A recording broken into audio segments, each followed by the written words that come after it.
The city of Yunchuan, a huge but rather gloomy city stretched for many kilometers. Now it was quite deserted. People with weapons wanted to destroy every single monster left alive in this city and beyond. There was no mercy for anyone if monsters appeared. Not for women, not even for small children. The fighters wanted to make sure that no one was left. A man in a dark room, hanging from the ceiling by a rope around his neck, gathered all his strength, pushed himself away and fell, breaking the upper knot of the rope. It was all useless. Neither pills nor injections nor the rope could help him. He had failed to take his own life yet again. One day, the city was awakened by terrible news. Strange creatures were found wandering in the epicenters of large fires in the city of XX.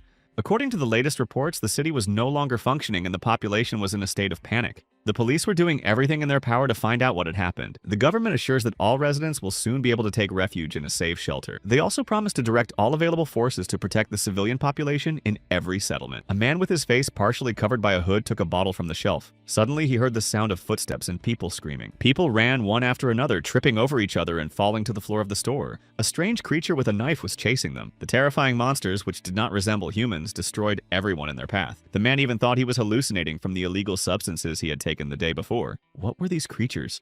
One of these terrifying monsters lunged at him with a weapon, but the man kicked the monster back. Now the man remembered that he hadn't taken anything yesterday and had tried to take his own life with a rope, so he wasn't imagining things. When the terrifying creatures tried to attack again, the man scattered them all with precise blows. He didn't understand what these monsters wanted or what they were trying to do. Who were they and where had they come from? He had spent so long thinking of a way to destroy himself, but he would not let these incomprehensible creatures destroy him. After finishing with the monsters, he looked around at the destruction and chaos around him. Unexpectedly, the end had come for the world, but he wasn't the only one trying to fight. Not everyone gave up right away. A guy waving a bat tried to figure out what was going on. Shiruen had missed only one training session today and, as luck would have it, found himself in such a mess. At one point, Shiruen thought he couldn't handle it, but then a man came to his aid. This man scattered all the monsters and ordered Shiruen to follow him if he wanted to save his life, but only on the condition that Shiruen obeyed the man's orders without question. Of course, Shiruen agreed, but before he could say anything else, the man ran away after hearing a scream nearby. Picking up a bat, Shiruen caught up with the man in the sporting goods section. Another monster was standing in front of them, but it was much bigger and scarier than the ones they had seen earlier in another department. The monster stood opposite the guy with a tennis racket in his hands. The guy was very scared. Behind him sat his wife and young daughter, who were also very frightened and crying. Before the monster could attack, the man struck first. The impact was as if he had hit a mountain. This one was not only bigger, but logically, much stronger than the other monsters he had already defeated. Finally, the man managed to hit the creature in the face and gouge out its eye. The monster was distracted by the pain, but as soon as the man was about to deliver the final blow, everyone froze. Something had happened, and no one could move. The monster threw the man aside with all its strength and knocked over a shelf of goods onto him. Then the monster turned on Shiruen. It was not the first time he regretted not staying at training today. Something was wrong again. Shiruen suddenly felt as if every cell in his body was saturated with energy. He raised his bat. Perhaps in this state, he would be able to defeat the monster, but before he could do anything, someone attacked the monster from behind. It was the man who had finally managed to get out from under the shelf. He threw a wire around the monster's neck. Shiruen struck it from the front with his bat. There was a loud bang and a burst of wild energy. The monster was dead. The supermarket was almost completely destroyed. The survivors found refuge among the shelves and sat in fear, waiting for some kind of rescue. In front of them stood Shiruen and a hooded man. Those 7 hours felt like decades. The man's name was Ye Rong. Shiruen was curious about his past. Despite their close relationship, he found it difficult to get along with Ye Rong. He knew only his name, but he was sure that this man was not simple. Now only 100 people remained alive. If it weren't for Ye Rong, who knows how many more people would have died here. He evacuated helpless people and destroyed these creatures himself. There was not a trace of confusion in his eyes, only confidence. Everyone was gripped by panic, but he cleared one department after another. When Ye Rong asked Shiruen to take off his gloves, they saw identical tattoos on the back of his wrists. They hadn't been there before. They had become special people, awakened. Little was known about this yet, but only 4 or at most 5% of people were awakened. Presumably, the power they had gained was related to everything that was happening. Shiruen did not think he would gain it so easily. What was even more surprising was that with the help of a phone, one could see the characteristics of the awakened and the monsters. There were abilities such as enhanced supernatural strength, the power of thought, physical protection, and various skills. Then Ye Rong ordered Fang Shiruen to move the monsters' bodies to the meat section of the supermarket. Although Shiruen didn't know why Ye Rong wanted this, he noticed that Ye Rong was covered in blood and began to guess why. This animal-like creature could no longer be called human. Ye Rong shared the information he had obtained with everyone. Despite the panic, the people believed the man standing before them. If it weren't for him, most of them would have died at the hands of the monsters. It was close to midnight. Everyone gathered together. Ye Rong was about to explain the current situation. One of the people present interrupted him and asked him to tell them about the curious mark on her arm. And not only on hers, Irong had no intention of hiding anything. He also said that he would not mind receiving a reward in the form of monster crystals. No one understood what he was talking about. Shuxuan had given them that name, crystals. The boss had told him that it would help with communication. A crystal is a special stone that can be found in a monster's body. Each phone would display the characteristics and special abilities of its owner. The same was true for monsters. Yahello also said that they couldn't stay in the supermarket any longer. Some didn't understand why. There was enough food and water, the electricity was working, and all the entrances were closed. People were waiting for the rescue team. However, Yahello said that the situation outside might be worse than expected, and that there was no rescue team coming. This was a temporary shelter, and staying here was not an option. 6 hours passed, but no one, including the rescue team, came in. That meant they had no way of getting in, and the communication devices were completely out of order. According to Yahello, they needed to leave this place as soon as possible and get to the nearest subway station. The woman was outraged. There were many wounded and elderly people. Everyone was very tired. She didn't understand that the monsters appeared suddenly and that this place had already been discovered. They had to leave immediately. In the middle of their argument, a noise was heard. Irong ordered everyone to move away from the entrance. The nearest wall exploded. There was a terrible crash and dust. A new monster stood in the opening. A huge, ferocious monster. Irong immediately realized that it was not like its kind. With a single movement, the monster wounded several people who were closest to the entrance. But Irong was no weakling. Now he had strength, not just ordinary strength, but supernatural strength. He threw the monster several meters back. This was a perfect opportunity to fully test his new abilities. Together with Fan Shishuan, Yahello began to fight the monster. It was incredibly strong. Fortunately, the monster miscalculated and, attacking furiously, quickly lost all its strength. Yahello pounced again. The monster rushed away, but Yahello had no intention of letting it go. He threw a can of gasoline after it, followed by a lighter. After destroying the monster, Yahello approached the wounded Shishuan. The young man's rib was broken. He was badly injured, but he quickly recovered. Apparently, Yahello didn't just get up so quickly after the blow for no reason. Something about their skills helped them recover their health. Now even Lin Qinyue agreed that the people had to be taken away from there urgently. A problem arose. The monster was still alive, as it turned out. Ordering Lin Qinyue and Shishuan to go out and look for a car, Yahello moved towards the monster. The panicking people began to be led outside one by one. But before everyone could reach the exit, a new crowd of monsters rushed out at them. Shishuan protected the people from this side. Fortunately, these monsters were smaller and weaker than the huge one. The peaceful residents moved toward the supermarket exit again. They just rushed forward. Meanwhile, Yahello's fierce battle continued. So far, no weapon had been able to harm this monster. Outside, Lin Qinyue finally found a bus that could fit all the people. There was a crash behind them, and the monster flew out of the supermarket window. But it was flying with Yahello. He grabbed it and tried to wound it with his dagger while they were still in the air. They both crashed onto a car parked below. Thanks to the monster's body cushioning the fall, Yahello flew to the ground. Fortunately, he was almost unharmed. Unfortunately, the monster was also unharmed. Yahello ordered everyone to run away immediately and not stand in the middle of the street. All that remained was to find the bus keys to take the people away. Fortunately, they were found in the end. Now outside, the monster and Irong continued to fight. Everyone was amazed at how strong and resilient they both were. The sound of an engine could be heard, and Yahello saw a bus rushing toward the monster with Lin Qinyue at the wheel. But this did not stop the monster. He tried to flip the bus over while Lin Qinyue frantically pressed the gas pedal. On the other side, Yahello tried to influence the monster with his own strength. The impact of the bus would not destroy the monster, but while it was distracted, Yahello could try his luck. The bus crashed into the nearest building at full speed. They had done it. The monster was destroyed. Inside the bus, Lin Qinyue and Fang Shishuan collapsed onto the floor, one on top of the other. But they were alive. When they got out of the bus, they saw Yahello already searching inside the monster for the crystal. Finding it, Yahello swallowed the crystal. Lin Qinyue understood his motives, but she didn't say a word. For 3 years, Lin Qinyue worked at the boarding school and saw many dead people and did various jobs. But now she could tell that Yahello smelled of death, and to her, he was a demon standing on a mountain of the dead. After the battle with the monster, Yahello improved his stats and became even stronger than the others. If Lin Qinyue's strength was 11, then Yahello's was 28. And now Yahello was gathering essential items for everyone. He also took gloves, headgear, and dark, non-reflective clothing. He chose food with a long shelf life and high calorie content that would be easy and convenient to carry. Others followed his example and helped gather supplies. The people were inspired by Yahello's victory over the monster and believed that everything would be fine. After gathering, everyone headed to City Hall. Fortunately, there were no monsters there. Everyone breathed a sigh of relief, but Irong suggested going further. But this time, he only allowed the awakened to go with him. He didn't force anyone, but everyone wanted to go with Yahello. The ordinary people who were not taken with them cursed them constantly. However, a few people thanked Yahello, hoping that he would stay after all. But he left anyway. Shishuan and Lin Qinyue went with him. Lin did not consider him heartless in this situation. There was enough food, medicine, and weapons in the city hall. They reinforced the defensive line with vehicles and fire doors and also found a passage to the subway. Now the three of them were heading for the army district. There should be a police station along the way. There might be weapons there that they needed now.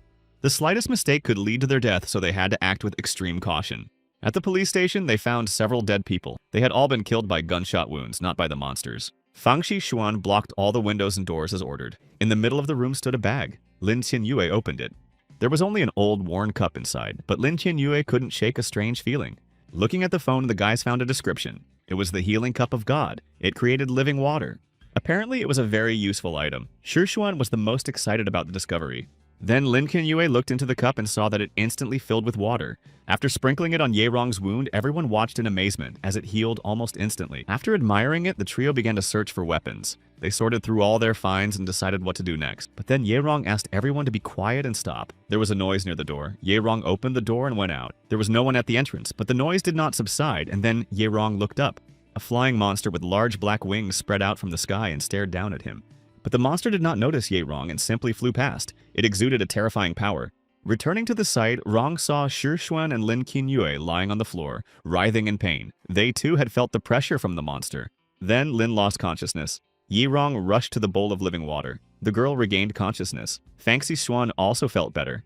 They never found out why they suddenly felt so ill, but Ye Rong suspected that it was because of the flying monster's power. The next day, they were all practicing their moves on monsters. Shi Xuan felt that he had become stronger. After finishing off the group of monsters, Ye Rong, Fan Shi Xuan, and Lin Qianyue ate a crystal each and were about to move on. They had been wandering around for half an hour, and Lin Qianyue felt that Ye Rong was deliberately looking for monsters. That was indeed the case. Ye Rong believed that it was necessary to hunt weak individuals in order to gradually accumulate strength and practice techniques. A crowd of armed soldiers fired at the monsters rushing toward them without stopping.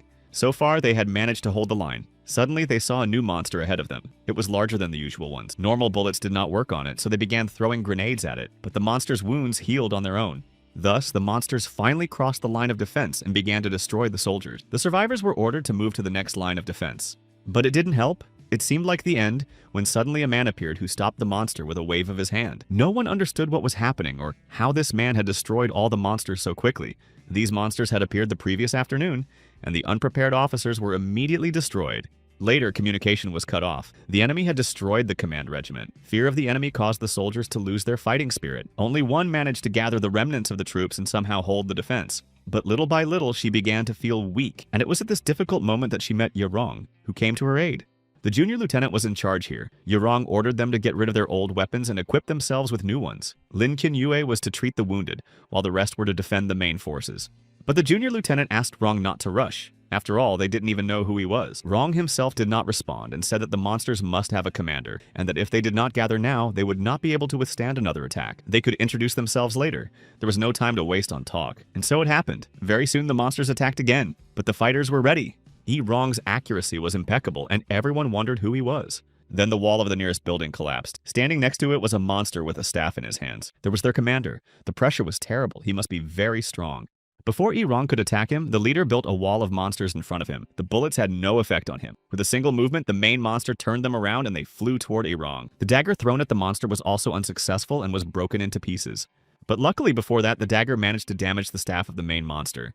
According to Ye Rong, the situation changed. All the enemies in the barracks were destroyed, and the lost front was regained. A weapons warehouse was also organized, and all equipment was completely replaced. When Junior Lieutenant Quan Huiyun approached Ye Rong, he told her that she could ask him anything now because there would be no other opportunity. To begin with, Quan Huiyun thanked Ye Rong. Quan's grandfather was a former commander of the capital district. 5 years ago, Rong met him in the military district. Quan Huiyun was also there. At that time, her grandfather asked Quan not to ask about Ye Rong and his comrades. This group had no units or ranks. Quan clearly remembered this moment. Ye Rong was indeed a soldier. Moreover, he was a member of a special unit that was taboo for commanders in military districts. At that time, Ye Rong asked all the soldiers to gather for a talk. He wanted to form a special unit and offered them the opportunity to join if they wished. This disaster affected the entire country. Other places suffered just as much. By joining, everyone received information that Ye Rong possessed and increased chances of survival. So the soldiers began to receive information, but the data was still insufficient. And this was a headache for everyone. For some unknown reason, after the monsters appeared, awakened people began to appear in human camps. Now, Chen Huayun and 2 other soldiers had become awakened. By eating crystals, it was possible to improve one's skills. This was known from the phone. The monsters were given names: goblins, orcs, black orcs, clay monsters, and goblin shamans. It turned out that the remains of the monsters could be used. Erong, for example, made a pill from the horn of a goblin shaman. This pill slightly increased all abilities and skills. Firepower would increase significantly if soldiers and weak awakened ones could overcome their fear. Thus, Shixuan and Lin Qinyue also gained a new form, just like the other soldiers. The guy Zhang Chengxun came up with the name Mech for the squad. It is a mythical animal that feeds on nightmares. In addition, Zhang Chengxun suggested that their next stop be a museum. There's a place nearby where bows are kept. It turned out that Zhang had previously been an expert in smuggling, forgery, and sales. Half an hour later, the mech squad set off for their destination. The car they took was an excellent choice. With it, they didn't have to fear even small monsters. There was a rumbling sound ahead. Smoke was visible, a fire was raging somewhere in the city. It was unclear who had started it and why. Getting out of the bus, Erong ordered the soldiers to take their pills and prepare for battle. Zhang Chengxun was in the rear, and Junior Lieutenant Quan Huayun was in charge of cover. Accordingly, Lin Qinyue was responsible for treating the wounded, and Fang Xishuan went with Erong. Monsters began to crawl out from all sides, and they were new ones. They looked like skeletons of dogs with burning eyes. They also had a leader. He was big and ferocious. The soldiers were covered in sweat from fear. The battle began. These monsters were too fast. Erong took care of the leader himself. He quickly realized that these creatures were as strong as the previous ones, but even more dangerous. But Erong's strength had also grown significantly during this time, both physical and supernatural. Erong's comrades were amazed at how quickly and skillfully he dealt with the large number of monsters. Finally, the squad reached the museum. Some remained in the car while others went with Erong. Qian Huayun remained in charge. In the museum, they found some excellent working weapons. Surprisingly, the exhibits, which were over 1,000 years old, looked and worked like new. Apparently, the changes in the universe had affected them as well. However, just like humans, not all of the exhibits had abilities. This was easily verified using a phone. Then, Zhang Chengxiong told them about another item stored there, and they found this golden cup. It turned out that it had also changed as expected. When danger approached, the cup filled with champagne. Drinking it allowed one to see danger. The bowl that predicted the future was a true miracle and a unique object. As they were getting into the car, the team heard a noise. They thought it was monsters, but it wasn't. They were people. Adult men, women, and children. There were many of them. When they saw the squad, the people began to cry and shout that they were saved. Among these people, Fan Shuxuan saw his acquaintance, Zhou Haiyan. Then Erong ordered the people to go into the museum because it was too dangerous outside. The people were from the capital. The residents of the city of Bainayo had gathered to come here. The capital was too restless, and a flying monster was destroying everything in its path. The residents said that fighter jets had used missiles to blow up bridges. The fact that fighter jets were involved meant that the government was still functioning. Taking civilians with him was not part of Erong's plan. People began to accuse him of heartlessness and demand protection. Then Erong explained that they were not soldiers but an organization dedicated to destroying monsters, and that they had no obligations to civilians. When Erong fought the monster, he won everyone over with his bravery. In less than half a day, he taught everyone everything he knew. Recently, he had refused to accept ordinary people, which calmed the fighters. Erong was right. They couldn't take people with them. Only Fan Shuxuan tried hard to persuade him because of that girl. Then Lin Qinyue and Quan Huayun also joined. They did not want to abandon the people. Lin believed that women were needed to help with household chores, while most men knew how to use weapons. After that, Erong decided to give them a chance. Everyone except the children set about cutting up the monsters. The condition was that anyone who couldn't cut off a leg in half an hour would become dead weight. At first, they didn't want to, but they had no other choice if they wanted to survive. 22 civilians passed the test. Suddenly, one of the fighters noticed that the golden cup was full. Erong drank the champagne without hesitation. His legs buckled and he collapsed to the ground. Then he fell unconscious. While he was being revived, Erong woke up in an unfamiliar place. Once again, it was a destroyed, burning city. The wounded Zhang Chengxun lay nearby. The others had not survived. Erong did not understand anything. Chengxun spoke of some kind of monster. Putting him in the car, Erong called the commander-in-chief in Jingfeng City and reported that Zhang Chengxun would soon arrive. Inside his mind, Rong did not understand what he was saying. A strong whirlwind almost knocked Erong off his feet. Zhang set off. Erong waited for the monster to appear. His power grew even stronger, much stronger. He knew how to wield a weapon. But Erong was still no match for this monster, a large winged monster that feared no weapon. Just as Erong was about to attack, he suddenly woke up and saw his worried comrades above him. As it turned out, Erong had slept for several hours. He briefly told everyone what he had seen and asked for coffee.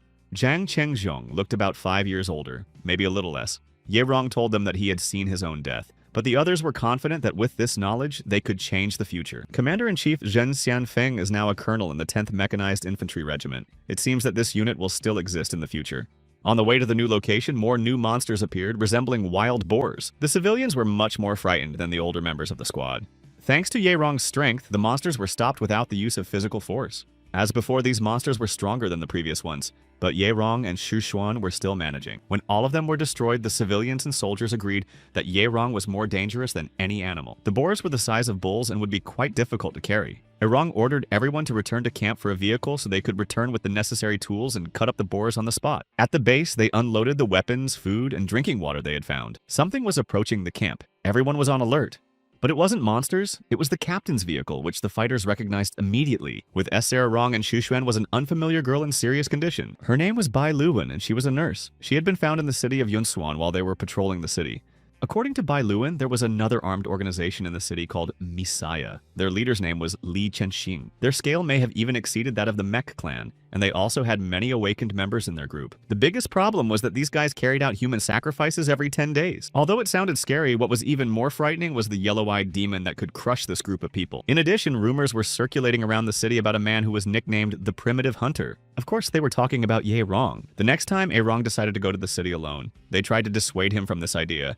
The task Ye Rong set for himself was to destroy the leader of Messiah so that his followers would flee in fear.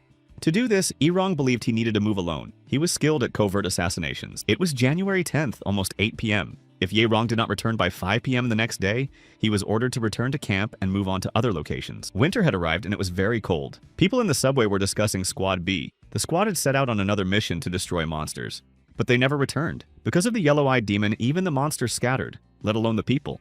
Messiah's squad was restless. Someone was standing behind the gates of their base and they were scared. Suddenly, the gate was knocked down and a car with Ye Rong at the wheel scattered the crowd to the sides. No one understood where this madman had come from or why he was there. Approaching the car, they discovered that there was no one behind the wheel. The cunning Ye Rong had already taken one of them prisoner and was questioning him about how many people were inside and where they were standing. There were about 50 of them inside. The leader was on the top floor. The yellow-eyed monster lives at Sindong Station. The monsters in the area are afraid to go there. Before that, a crusade squad had encountered him, and only the leader had managed to escape.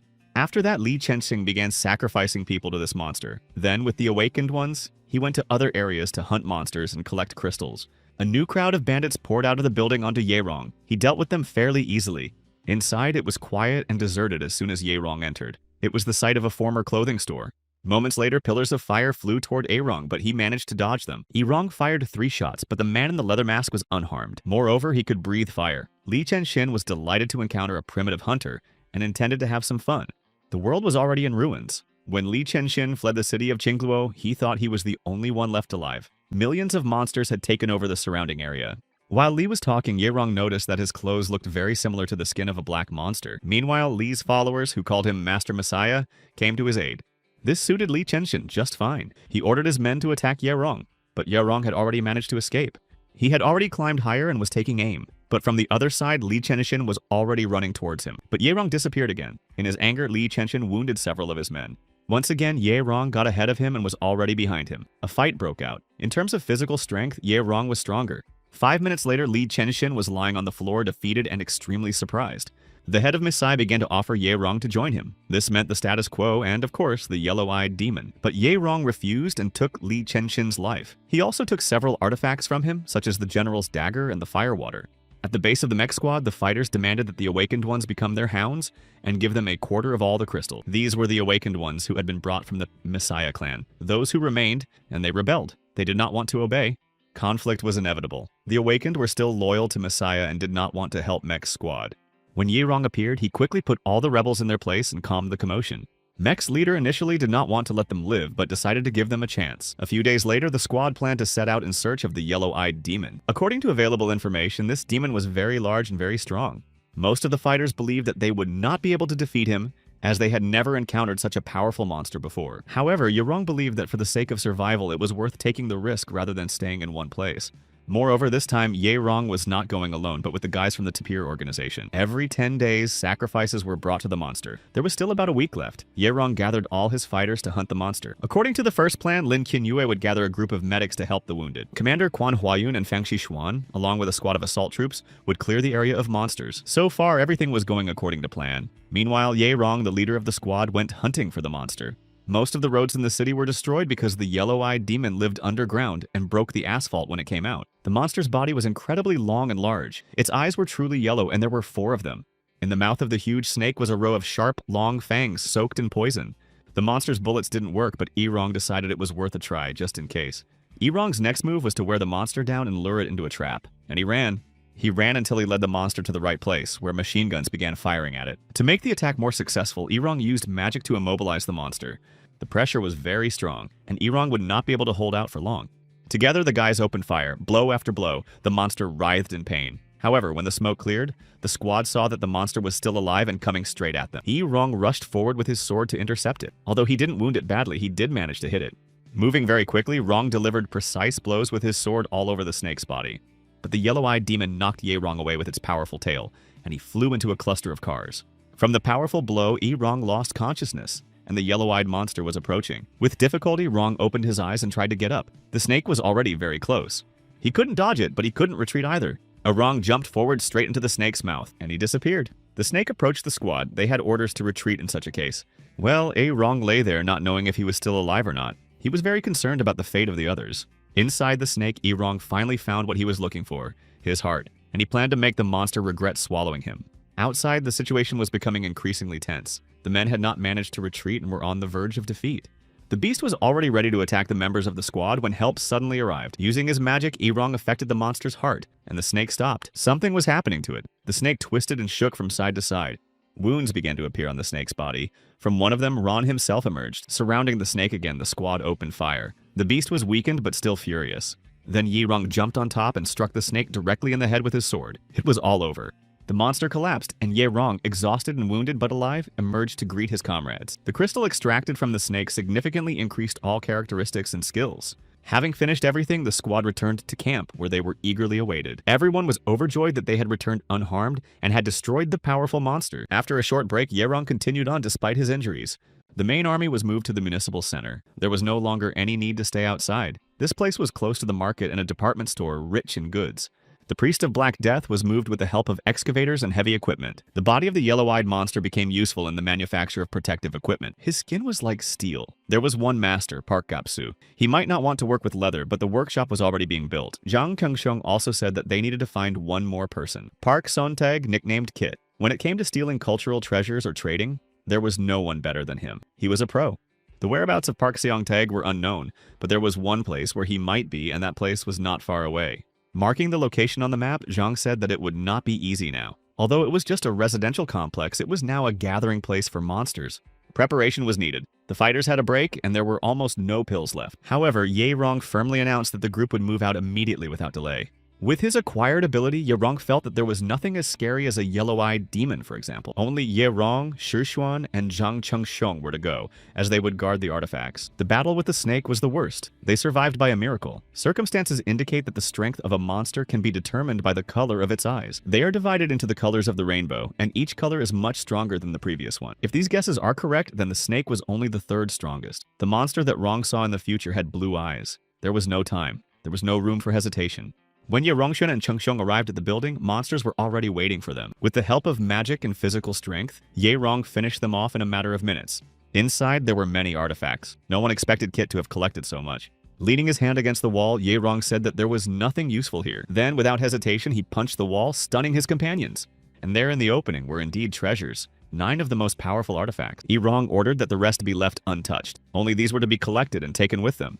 These were real finds. For example, the Beauty of Blessings increased mana, and the map of High Birth showed the location of monsters.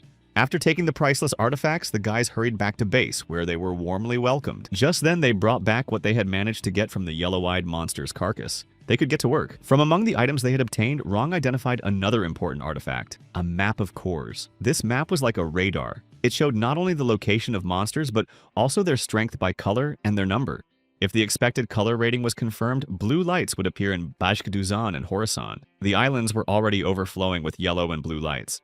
The world was full of monsters stronger than snakes, and it was very difficult for the people of the mech squad to accept this. Rumors about the boss spread faster than he thought. People who were hiding in Pushan gathered together to form the Macklin. Then they expanded into the Mach Guild.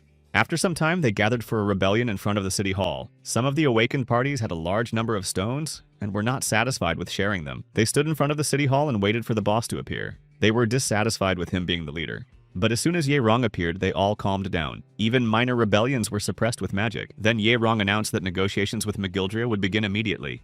Now the boss had become an independent representative of Puchon and could no longer unconditionally indulge the people. Yirong's proposal was that the strikers would receive weapons and ammunition until they calmed down. All those who had awakened would join the Maclon and work. The people rejoiced, but meeting Yirong's demands was not easy. Not everyone passed the test. If a candidate received more than 9 points, they were eliminated. Soon, only 2 remained. From then on, these 2 joined the main team. The rest were free.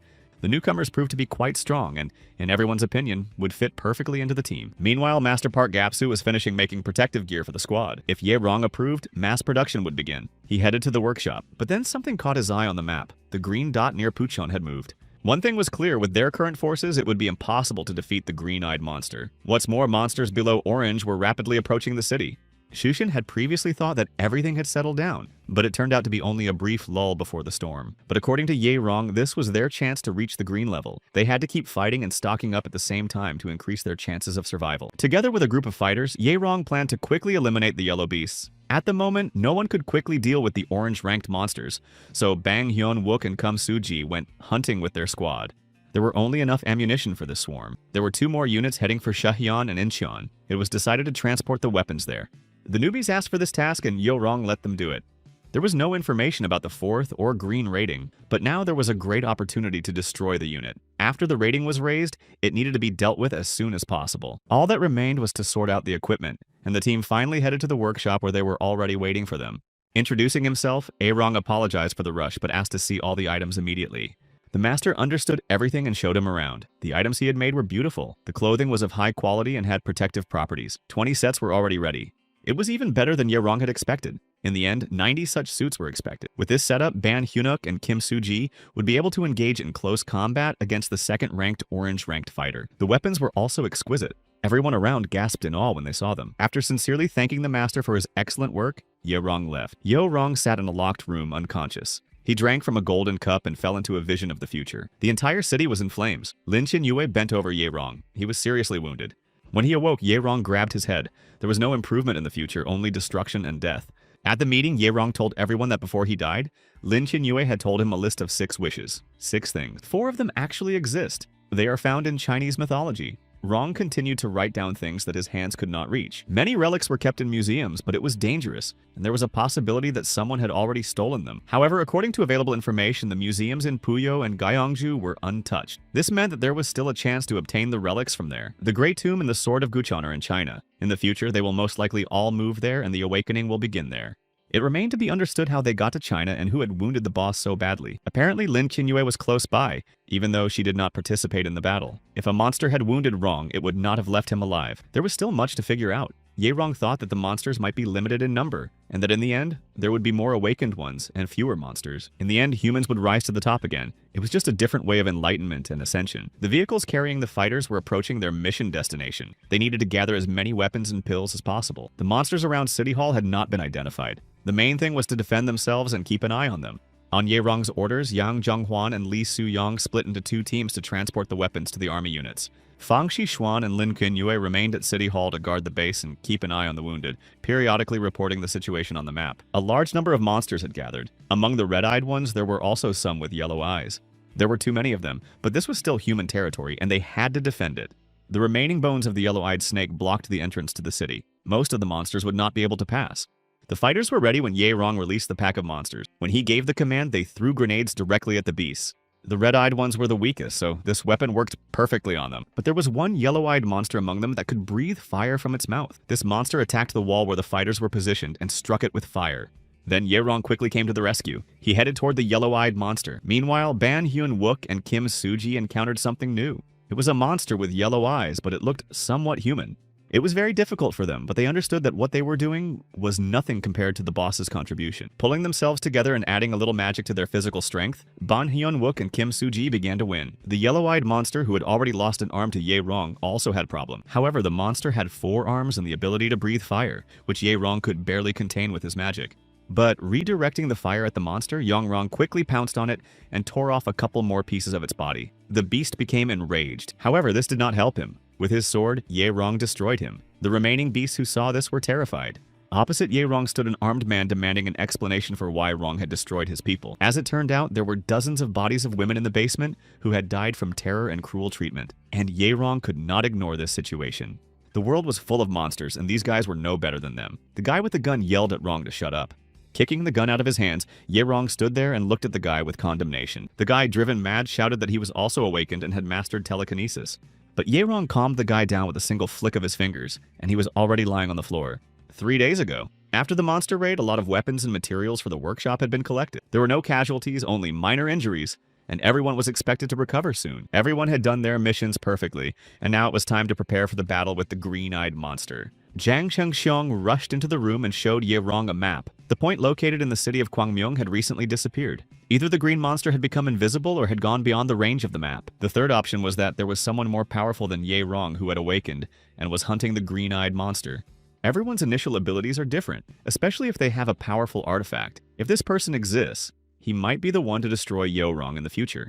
And then Ye Rong decided to go to Kwangmyong alone. Everyone looked at him in surprise. The main goal of those who remained was reconnaissance. It was also necessary to strengthen defenses and secure escape routes in case of unforeseen circumstances. So now Yang Rong demanded that the guy tell him everything he knew about what had happened 3 days ago. Late in the evening, about 10 people who looked like special forces entered Kwangmyong. The guy's people were also cautious, but some did not take it seriously enough. After that, the monsters began to move, and their numbers in the city decreased significantly. Be that as it may, Ye Rong believed that these people were there to hunt, and they were not special forces. They had managed to harm the three-eyed monster, for it had been here before.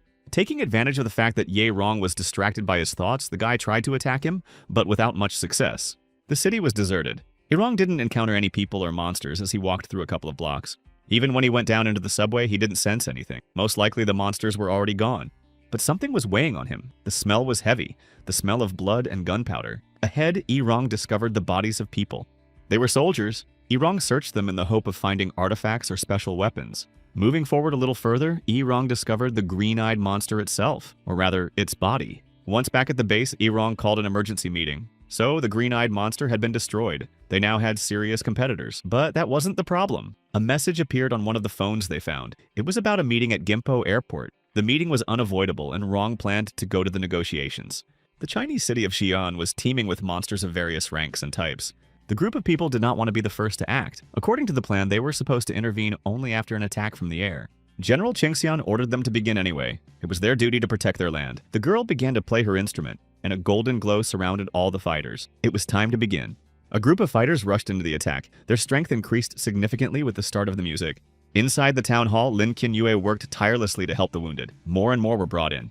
These were the soldiers who had been sent to fight the 4th-level monsters. Every single one of them was wounded. After the monsters appeared, the deserted city quickly began to collapse. Communications were immediately paralyzed, and the electricity stopped flowing. However, it was not so easy to deal with the people themselves. Many of them began to look for solutions to the problems. Engineers set up solar panel production and began to generate electricity with them. Every effort was made to prepare a militia. With the help of search teams, the food problem was also solved. There was enough food. A large number of people gathered, and it was time to think about a system of government. Little by little, the guild gained strength. Once again, Ye Rong decided to use the golden bowl to see what would happen in the future. It was still very early. Ye Rong was kneeling in front of 2 Chinese girls. One was holding a weapon and the other a musical instrument. The girls were twins and for some reason called Ye Rong a dragon hunter. A guy came up behind Ye Rong and stabbed him in the heart with a long sword. But Ye Rong from the future told himself to remember that the enemy's name was O Sabam, and that there were 6 snakes here. There were 3 days left before what happened in the dream. So Ye Rong was able to defeat the dragon, but still died. The members of the squad suggested canceling the expedition to the airport because the whole situation was very stressful. Ye Rong himself was shocked that these people had turned out to be traitors. After all, he had formed a group with them in the future, but they had to go to the airport anyway. March 3rd, Gimpo International Airport. It was still snowing. Group D was in position and Group B had also returned. Group K was on alert. Only Group C was missing. Few believed that they would raise the alert level above yellow. Lieutenant Colonel Yu Dae-hyun from the Capital District Defense Headquarters appeared. He was the commander of a Special Forces battalion. The lieutenant colonel planned to describe the current situation to everyone, but first he noticed that Major Oh Se-bai was nowhere to be seen. He had never been late for a meeting before. Suddenly a message came in about strangers on the territory. Intelligence reported movement on the runway, but they weren't monsters, and there was only one of them. The soldiers approached him to check, but they didn't dare to get too close. The lieutenant colonel was informed that it was a survivor, a young man named Kim Tae-jun, and he demanded to speak to the commander.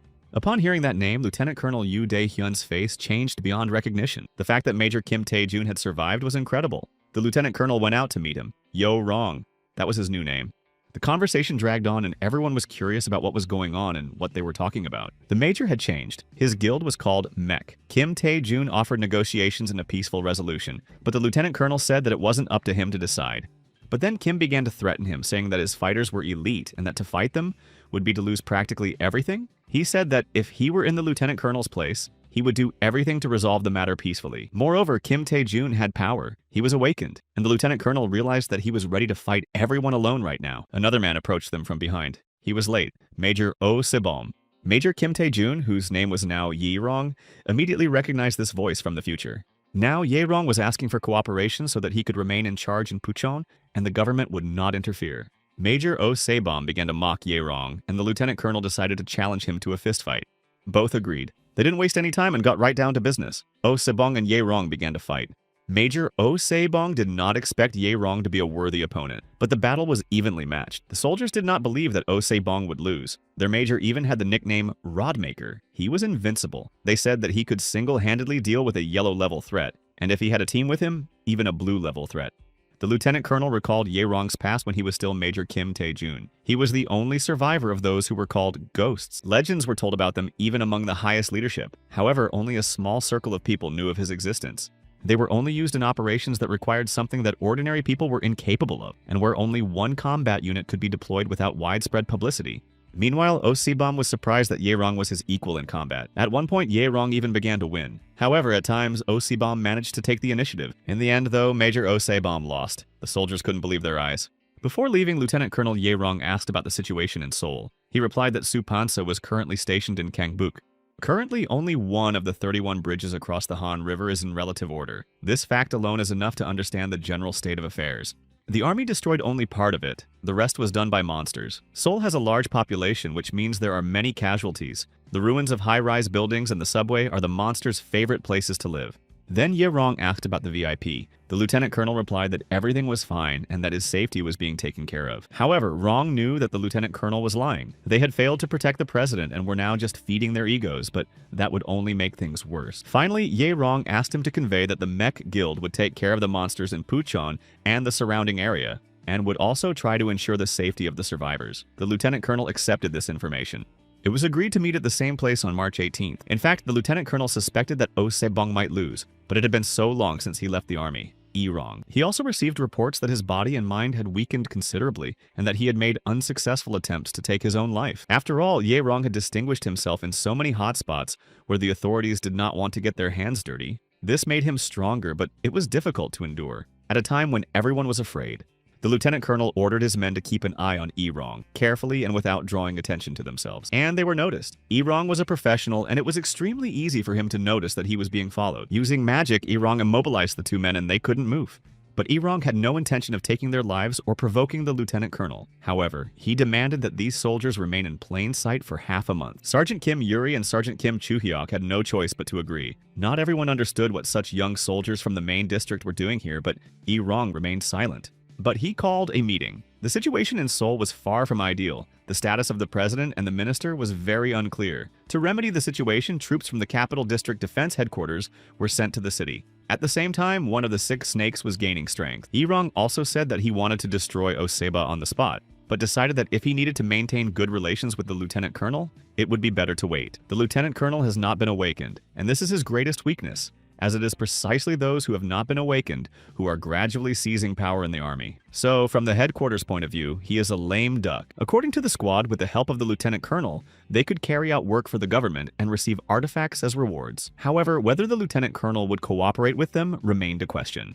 The lieutenant colonel is well aware of his position. However, he is very ambitious. Therefore, even if his position is dire, this man is unlikely to bow down. From that day on, wherever they went, they were filled with despair. There was nothing that could be called hope, but here everything was different. That was the opinion of Kim Yuri and Kim Chuhyuk when they found themselves in the camp of Yo-rong's unit. They built a protective wall and periodically combed the perimeter behind it. Solar panels were installed inside and work was organized to cut up the monsters. The ruins were cleared and the roads were repaired. People smoked, enjoyed their food, and talked. They laughed and had fun in their free time. Outside the city, raids were organized to hunt monsters. 2 new fighters also took part in these. After a successful battle against the weakest monsters, another yellow-eyed monster appeared. He was not only much stronger, but also 100 times larger than ordinary monsters. Some saw this for the first time and were ordered to retreat immediately. As usual, Erong took on the yellow level himself. He rushed into the attack and successfully completed it. March 18th, Gimpo International Airport. The meeting took place, but no one was satisfied with Erong's wish list. It contained practically the entire contents of the museum. But the lieutenant colonel stated that if the conditions were met, Erong's squad would have to pay. Erong said he would take the lieutenant colonel's restrictions into account. Then the lieutenant colonel noticed his men, Kim Yuri and Kim Chuhyok. They told him everything. Yuri and Chuhyok's report surprised the lieutenant colonel. The fact that Erong had dealt with a yellow-level monster so quickly was not just beyond expectations. It was beyond imagination. A crisis always brings opportunities. Even if Erong manages to achieve one small success, it could have a big impact on his reputation during a period of instability. In the end, everything went according to Erong's plan. Kim Yuri and Kim Chuhyok were left behind for observation, and then to deliver Kate. Jang Kung-sun was also curious about who Kate was and why she was so important to national defense. It turned out that she was the daughter of the American ambassador Douglas. This was proof of the safety of the American recruits. The U.S. contingent in South Korea was a serious force, and since the artifacts were of little value to the lieutenant colonel, he decided to trade them for the help of the American army. This would be a good bargaining chip for him, and now Erong and Jang became envoys. By saving the girl, they could strengthen their defenses. And so they were already in Incheon. The city was also teeming with various monsters, including orange-level ones. Kim Yuri and Kim Chuhyok hunted them together with Erong. In addition to ordinary soldiers and civilians, there were even guys on tanks in the city. The city's residents didn't understand why Erong had appeared with his fighters. They were worried that they had come for them. But Erong calmed them down and introduced himself. He told them where he was from and who he was. He said that he was also one of the survivors. The priest was the leader of the townspeople. His name was Park Jong-jun. Erong apologized and asked him to provide all the information he had. That was why they had come. While the priest was showing them into the house, Erong noticed a cross on his chest. It was a relic that could ward off monsters from its owner, an important item. It turned out that Incheon was controlled by a green-eyed monster. He was 10 meters tall, and it was always followed by a crowd of smaller monsters. It had killed many ordinary people and fighters who had hunted it. The area was swarming with monsters, but they didn't venture into the city center, thanks to the protection of the priest and his relic. One of the fighters who encountered the green-eyed monster survived. Erong visited him. The guy had one arm and one leg. He was Junior Sergeant Park Il-sun from the 3rd Airborne Brigade. He began his mission on January 22nd. His group's mission was to rescue the families of ambassadors from various countries, including the United States, and to search for new recruits. In the midst of the destroyed infrastructure, it was difficult for large groups to move around. As usual, just anyone wasn't allowed on these missions. However, they made a serious mistake and misjudged the enemy's strength. Plus, there was a traitor among them. But Park Il-sun at least did not let the traitor escape. He gave Kim Yuri an item, a statuette. The clay figure of a horseman was a special relic. When magic was present, it began to move. Its movements varied depending on the strength of the magic.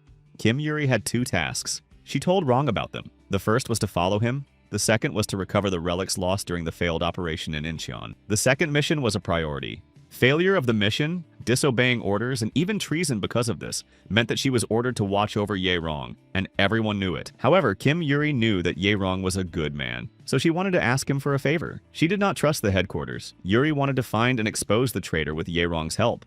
For that, she was willing to carry out any orders from Erong and obey him. He heard her. The local gang that owned the tank was scared. The army from Seoul was planning to visit Incheon, and that meant bad news for them. There weren't enough tanks or weapons. They needed to get the priest's cross. Then they could escape anywhere. These thoughts were interrupted by a powerful explosion. The wall of the gangster's hideout was blown away. Erong appeared in the hole. The criminals immediately opened fire on him. However, Erong reacted quickly and stopped their attack with magic. Now they could talk. But Rong didn't learn anything new. The man had taken their weapons, but the bandits didn't know who he was or where he came from. The man said that the government army would arrive soon and that they all needed to flee. Rong learned nothing more. The 8 snakes left. It was possible that this was the work of the Highlanders. Most likely their goal was to capture the relics. The army used the monster stones to hide a large number of relics. However, why was this operation so complicated? The day when contact was made with the 8 snakes was immediately after the battle with Sibam. It seems they knew that Rong had arrived in Incheon. To this end, they used bandits to attack the survivors and get rid of the evidence. Then Rong ordered Sergeant Kim Yuri to go to Puncheon and call for a general assembly. After trying out the figurine he received from Park Il-sun, Rong was very pleased. Its combat power was comparable to the 3rd level, and its maneuverability even surpassed it. The only drawback was that the relic could only be used for 5 minutes. Of all the relics, the clay figurine of a horseman and the golden crown were national treasures. The location of the latter was still unknown. The residents of Incheon, led by a priest, watched their appearance with horror. They did not understand anything. The members of the Miak Guild arrived in Incheon at the behest of Rong. Realizing that these were Ye-Rong's men, the priests began to pray and say that this was a sign from God. They would definitely help. A meeting began. They had to quickly figure out what was going on. There was a nest of first-level monsters with about 50 creatures. The fighters began methodically destroying this horde of monsters. In the residential complex, there were 3 second-level monsters and about 100 first-level ones. 30 soldiers were sent there. They were led by Shirxuan, who had become much stronger and was doing an excellent job. In the Incheon terminal, there were about 50 first-level monsters and 2 second-level ones. 10 soldiers were sent there under the command of Kim Soo-ji. Near the park, there was 1 third-level monster, 3 second-level monsters, and over 100 third-level monsters. Ye-Rong went there alone. A horseman created from a clay figurine accompanied Ye-Rong. Ye-Rong ordered him to attack. Indeed, the power was incredible. The horseman was very strong. The number of monsters decreased. Then Ye-Rong joined the fight, and things went much faster. The third-level enemy was also very strong. The yellow-eyed monster possessed magic and shot fire. But that did not save him. The monsters were defeated very quickly in this area thanks to the clay figurine. Everything around Incheon City Hall was cleared, and people were rejoicing and praising the Mech Guild. Now it was time to go to the place where the green-eyed monster lived. It was time to go. The lieutenant colonel also brought up the topic of a traitor among their own ranks. In short, a map of the Highlands had been stolen. It turned out that a bunch of soldiers had been put in danger to hide a national treasure. Incheon was hell, and it was used to get rid of the rescue team. Perhaps it was Major General Jen Lees, and if so, then most likely Lieutenant Colonel Chang Soguk was in on it too. But as it turned out, Ye-Rong himself was considered a traitor. He cleared Incheon so quickly, and there is a gas liquefaction plant there. There are not many survivors, but there are more than enough supplies. As soon as the situation improves and it becomes possible to import gas from abroad, this plant will become very important. Therefore, the Mech Guild is no longer just dangerous, but a threat. But for now, it was decided not to touch Ye-Rong, because there was no proof of his betrayal. Plus, there was a good chance that Rong had some buddies in high places. Besides, provocateurs were not being treated very well at the moment. Any carelessness in the lieutenant colonel could lose his rank, but he was not entirely sure of his suspicions. Who was right, who was wrong, and who was lying? The tower on Namsan Mountain, the stone of King Chin Hyun, was kept there. Another relic. Major General Gin Lisu and Lieutenant Colonel Chang Soguk knew about the problem in Incheon, but they did not yet consider the rumors among the leadership to be a problem. The real problem was Ye-Rong. If the Mech Guild didn't stop getting on their nerves, they would have to set the monsters from Yeonjong on them. That would provide some insurance. In their opinion, there was zero chance that Ye-Rong could defeat a blue-level monster. The only way to deal with such a beast was to send a bomber. Jin Lee and Chang So-guk also discussed where to send the children. To Incheon or to Pocheon after all. The children had a role to play. Few would think of them. Cooperation with Colonel Im Hyun-jun was extremely important. However, his conditions were unacceptable even though he agreed. A guy who came in unexpectedly brought a letter from Mr. Mao. They were waiting for him. The boat approached but did not come too close to the shore. A man in a diving suit jumped out. It was Ye-Rong. Since the Yeonjong Bridge had been destroyed, there was no other way to get there. He came alone. The 100 men who had awakened were to set up an ambush in front of the Incheon Bridge. If the monster did not disappear from the map within 4 days, they were to retreat. Finally, Ye-Rong made it ashore and took off his diving suit. He was in position. And he began his mission to destroy the target, the green-eyed monster that had taken over this land. This huge and ferocious beast was also accompanied by hundreds of smaller monsters. At such close range, there was no need to aim particularly carefully, but he had to put all his willpower into the bullet. Today was the 4th day. The hunt had not been very effective. Only small monsters had been killed. The green-eyed monster was particularly fierce, strong, and dangerous. It was as tall as a multi-story building. However, the clay figure rider was bigger if necessary, and he attacked the monster. They fought evenly. At the same time, Ye-Rong fired bullets at the monster from the roof of the building. The monster and the rider raced across the battlefield, causing more and more destruction. Then Ye-Rong joined the battle himself. The 4th-level ogre with a flat head had even devoured his 4 brothers when there were no more people left in the area. And Ye-Rong planned to put an end to this appetite. He plunged his sword straight into the monster's head. The fighters waiting near the bridge saw that the monster had not yet disappeared from the map. Everyone was very worried about their boss. However, Kim Yuri forbade anyone to move. She was sure that even the green-eyed monster could not defeat an experienced, awakened warrior, equipped with many relics of national treasure level. Everyone was furious that they couldn't do anything, but all they could do was wait. The monster's bones could not be pierced by a sword. It remained stuck in the monster's head. Nothing helped, and Ye-Rong had to resort to his magic. Stone shards flew at the monster. And behind us were pillars of flame. These were Ye-Rong's special skills, but the monster was still alive. But without stopping, Ye-Rong continued to attack using various tactics. In the end, Ye-Rong managed to defeat the green-eyed monster. Seeing that the green dot had disappeared from the map, the members of the Mech Guild breathed a sigh of relief. The other participants who remained in the city also greeted the heroes with impatience and joy.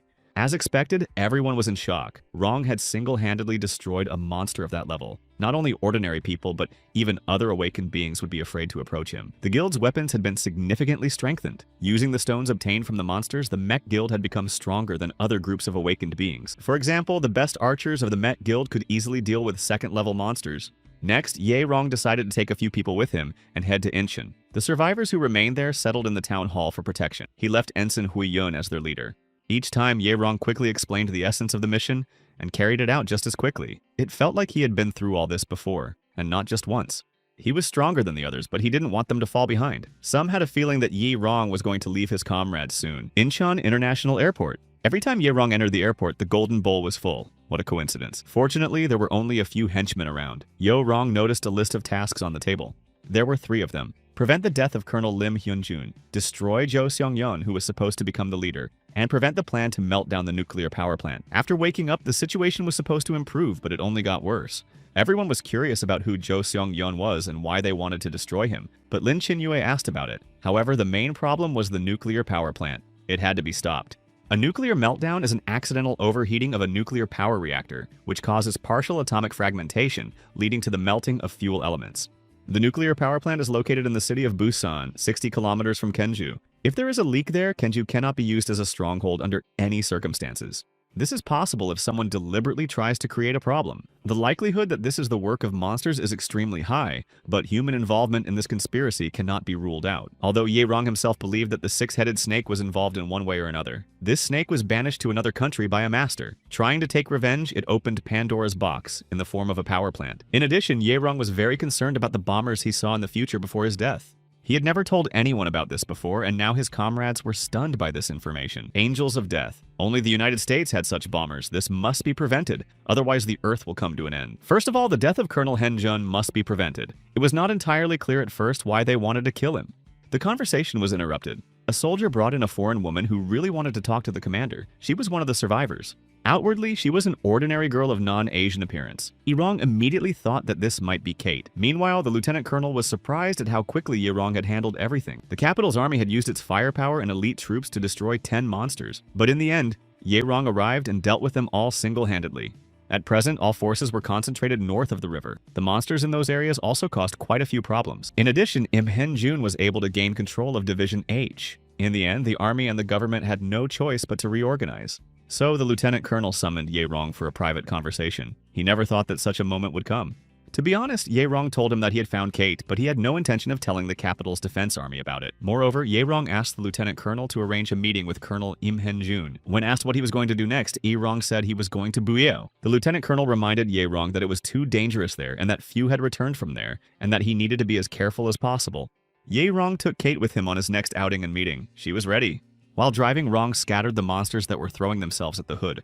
Sitting in the passenger seat, Kate was scared. She was his hostage and was heading to Bai with Ye Rong. It seemed that Kate would not be able to reach her father's defensive post for some time. Ye Rong said that she was an important card for gaining advantageous positions in the negotiations. As Zhang Chengxiong had guessed, Ye Rong was going to take the Great Censor from the National Museum in Bueo, and Kate had to stay with him for now. Ye Rong had no intention of keeping Kate by force, but he could not guarantee her safety. She was skilled with weapons and not as simple as she seemed at first glance. She was not a professional, but she seemed to have undergone excellent systematic training. To improve her abilities and strength, Ye Rong presented her with a handful of stones from monsters, and now they were heading further into Buyo. In the middle of the road, Rong suddenly stopped the car and they got out.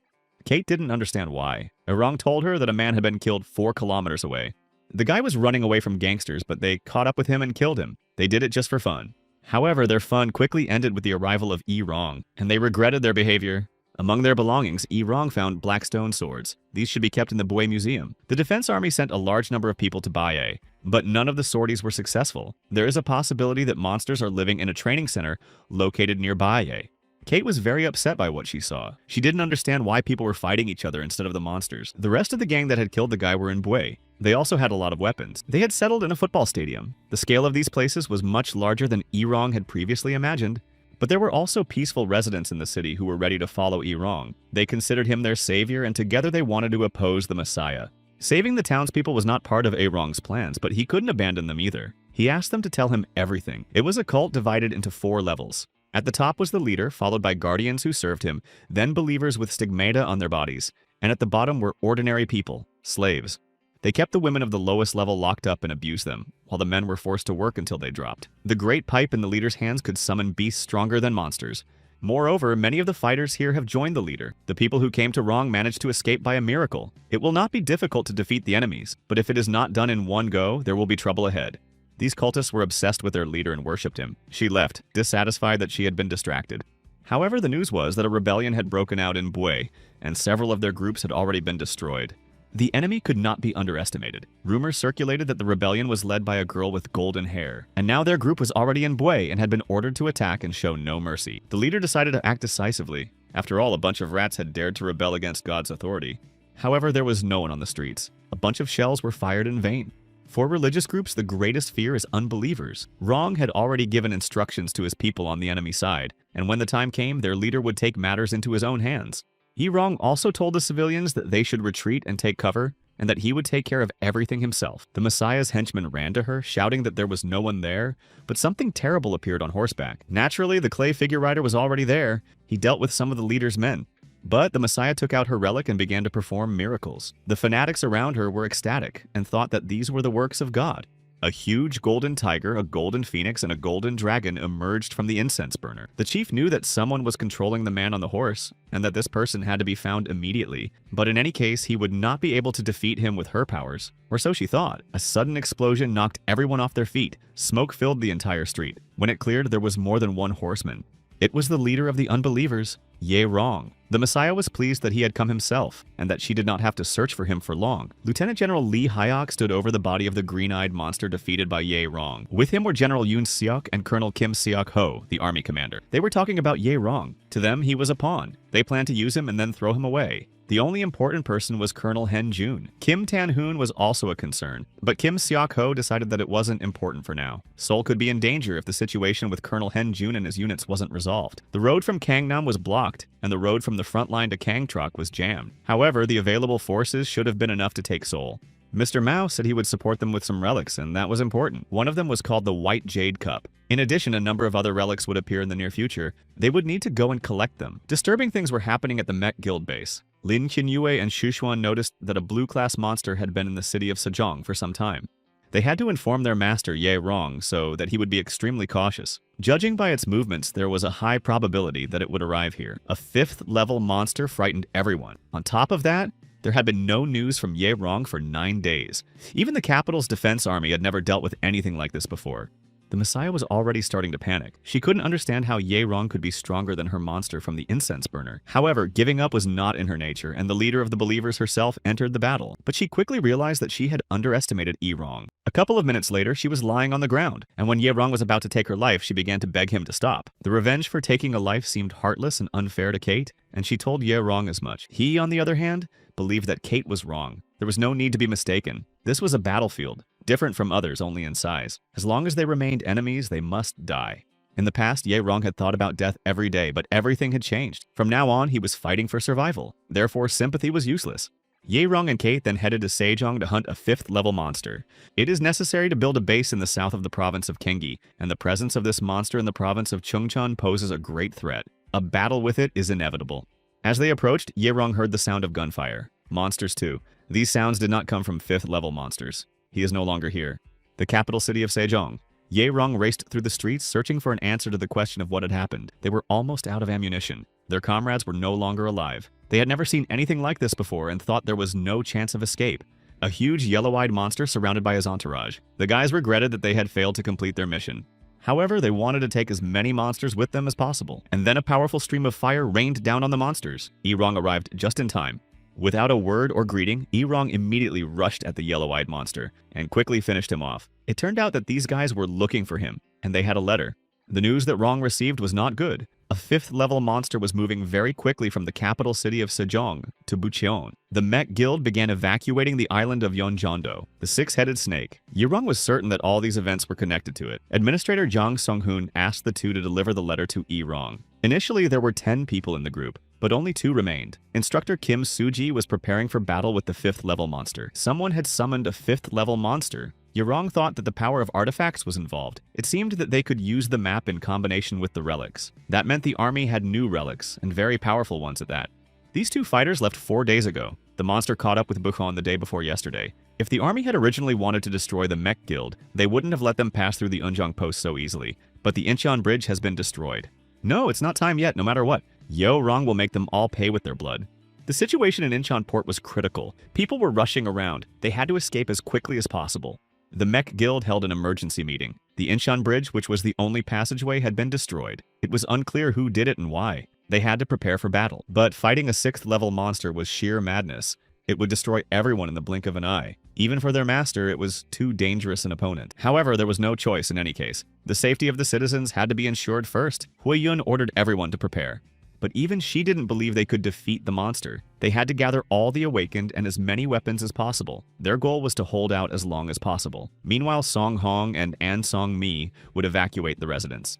All that remained was to hope that the letter delivered to Yahello would arrive in time. The wounded and dead littered the city, which had been reduced to rubble. The monster had been here. The survivors were still trying to hunt it down and inflict damage with whatever they could find. Heavy equipment and tanks were all destroyed and had no effect on the monster. With their last ounce of strength, Huiyun and his partner faced the 6th level. They were being watched by those who had set the monster on them. The kids were holding up much better than he had expected, but the monster was just playing with them for now. Now he was curious to see Yahello when he returned and how he would behave with the monster. Shixuan was also holding his own. His tandem with Huiyun was the strongest in the guild, not counting Yahello's strength. Meanwhile, Lin Qinyue was busy with her duties, trying to heal the wounded with magic and pills. Even a sniper rifle proved useless in such a situation. They might have to retreat.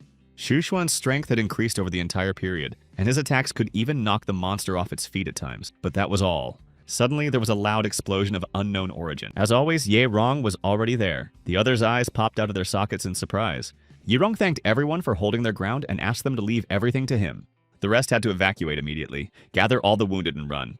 The clay figure of a rider on a beast from the incense burner. Yahello used all his trump cards at once against the 6th level monster. The relic stood and was used by Kate, who fed it with her power, while Erong was in the center of the battle. All possible forces were united against the enemy. The guy watching this got angry that Yahello got there so quickly. Kate also asked him to take another relic out of his bag and use it, as she couldn't handle it all at once. With the help of this relic, she was able to create a safe space around herself, something like a dome. It was too late to run. While Yahello fought the monster, his companions strengthened his powers with the relics. Although Yahello had previously thought that dealing with this monster would be a little easier, he had no intention of giving up. The monster's enormous destructive power infuriated Yahello. He hated being attacked from the front. He couldn't get close to the monster and had to wait for the right moment. The monster had a lot of combat experience, although it would be more accurate to call it hunting experience. And just when Erong was starting to tire, the monster was only gaining momentum, but he wouldn't let anyone get close to help him. With the help of magic, things went a little better, and Yahello returned to the fray. But the monster had to be stopped, even for a moment. And when that happened, Yahello thrust his sword into where the hellish bird's heart should have been. The monster roared and, grabbing Erong with its paw, rose into the air. Now Erong had to give it his all while the bird was wounded. Jumping up, Erong stabbed the monster's heart once more. The bird let go of him and he began to fall.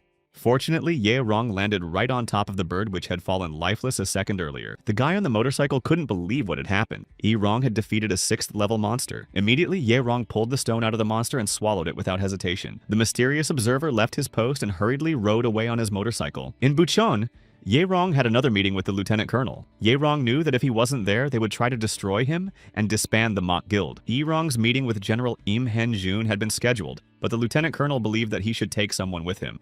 Erong wanted to talk about this later. Right now, he had a meeting with the capital's defense command. He had to settle some scores with them. The lieutenant colonel agreed and said he would inform him of the new date later. He hoped that Yahello would be able to conduct the negotiations calmly. The current battle had resulted in numerous casualties. The survivors and wounded were sent for treatment and recovery. Although there were not many fighters left, for a while it was possible not to worry about the monsters. That huge bird was so enormous that the others looked like ants in comparison. Although Yahello had gone through a lot alone, the services of the others were also significant. In this situation, one cannot remain alone. Of course, there are exceptions. Erong sent all of his closest allies to the workshop. Among them were Huiyun and Zhang Chengsheng. There, weapons and armor made from the teeth and bones of orcs and the king of vultures had already been crafted. Kate would use the incense burner to focus on defense, while Lin Qinyue received a bronze statue of Bodhisattva to treat wounded soldiers. The rest received new weapons that had been completely improved in every way.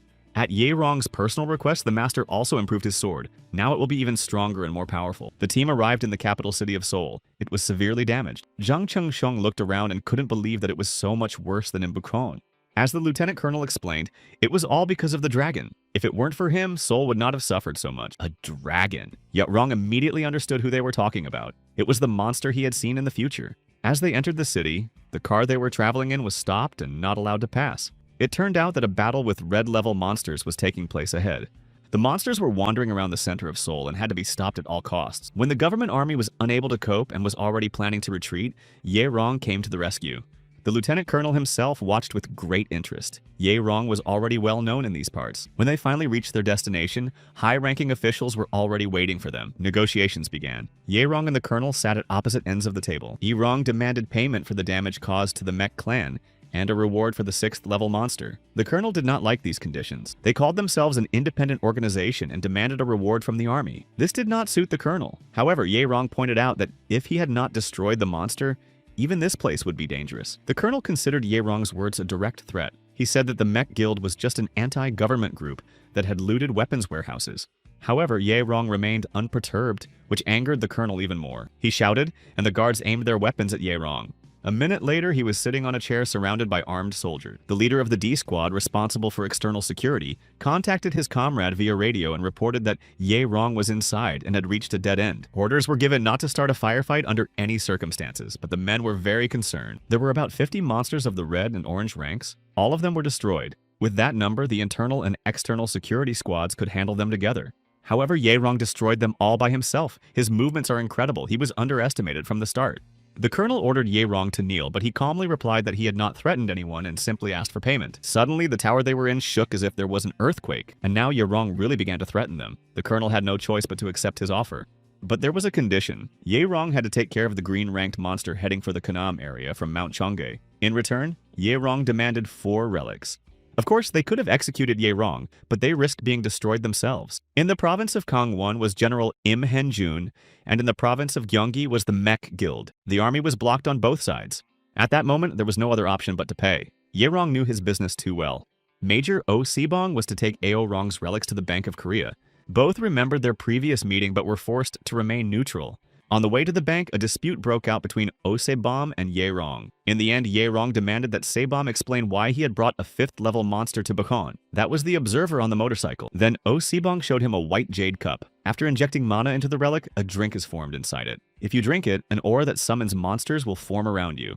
The government gave the awakened ones the drink to lure monsters. Weaker monsters run away in terror while stronger ones go mad. But this only works on the awakened ones. And then Ye Rong began to understand why all this had been done. The conversation was interrupted by Zhang Chengxiong, who came out of the bank. He chose the relics. It was another magical statue of a horseman and gold earrings that cleansed the mind and enhanced the concentration of the owner. The third relic was the Andong Mask, which allowed the wearer to temporarily recharge with adrenaline, but after the effect wore off, the power left the wearer. Next, Ye Rong panicked about completing the colonel's mission to destroy the monster and ordered his men to gather. Mount Kisan. Ye Rong had already arrived there to destroy the green-eyed monster. It was a 2-headed monster with a huge snake's head instead of a tail. Lieutenant Colonel watched Ye Rong's work, accompanied by an armed group of fighters. None of them expected Ye Rong to be so strong against such a powerful monster. It was all over in less than half an hour. The observers didn't even have time to figure out what was happening. Even Ye Rong himself did not expect to defeat this monster so quickly. The stone from this monster not only increased all of Ye Rong's skills as usual, but also gave him the skill of telekinesis. The 2 army guys who were supposed to deliver a letter to Ye Rong were even afraid to approach him. But while they were arguing about who would go first, An Jae-hyun or An Ju-hyun, Ye Rong came himself. Taking the letter from General Im Hyun-jun, he began to read it carefully. But the general demanded that the boys return with an answer. When Ye Rong verbally asked them to tell the general that if he wanted an answer, he should come himself, the boys' jaws dropped. Meanwhile, the colonel was furious. He was informed that Ye Rong was trying to gain autonomy in order to take over the entire Chuncheon area.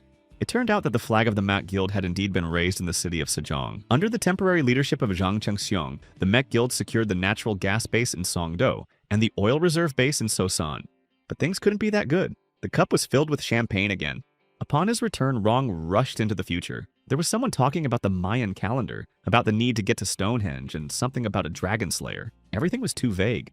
Waking up as usual, Ye Rong held a meeting. Stonehenge is located in London. The Mayan calendar and Pharaoh Amun have been awakened. If the dream was to be believed, Ye Rong had destroyed the dragon but received some kind of curse for it. This time, the information was too fragmentary.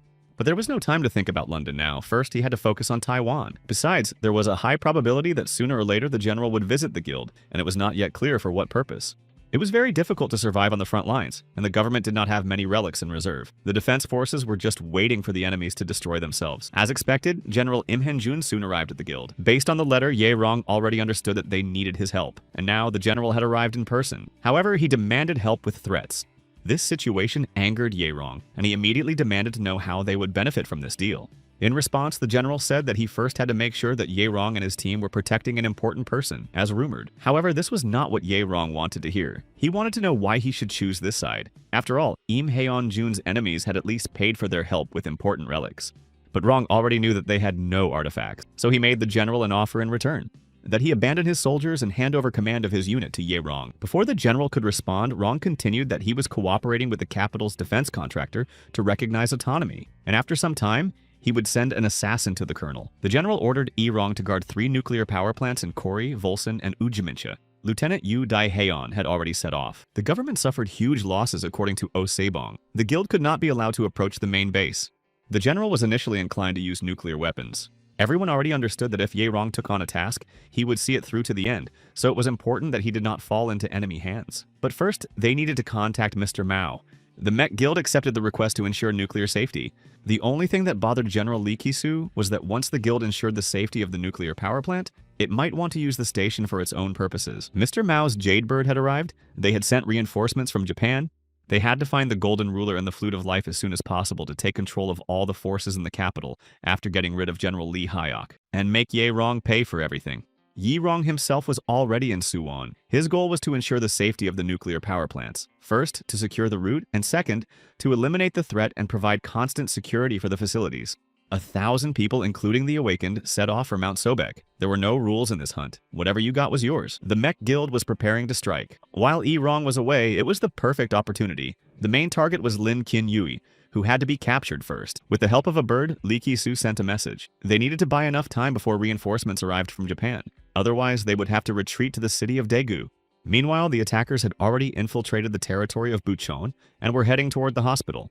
A meeting was being held there to discuss the plan for the further rehabilitation of the wounded. The enemies began to advance. Thanks to their reconnaissance, they found out that there were no strong opponents inside.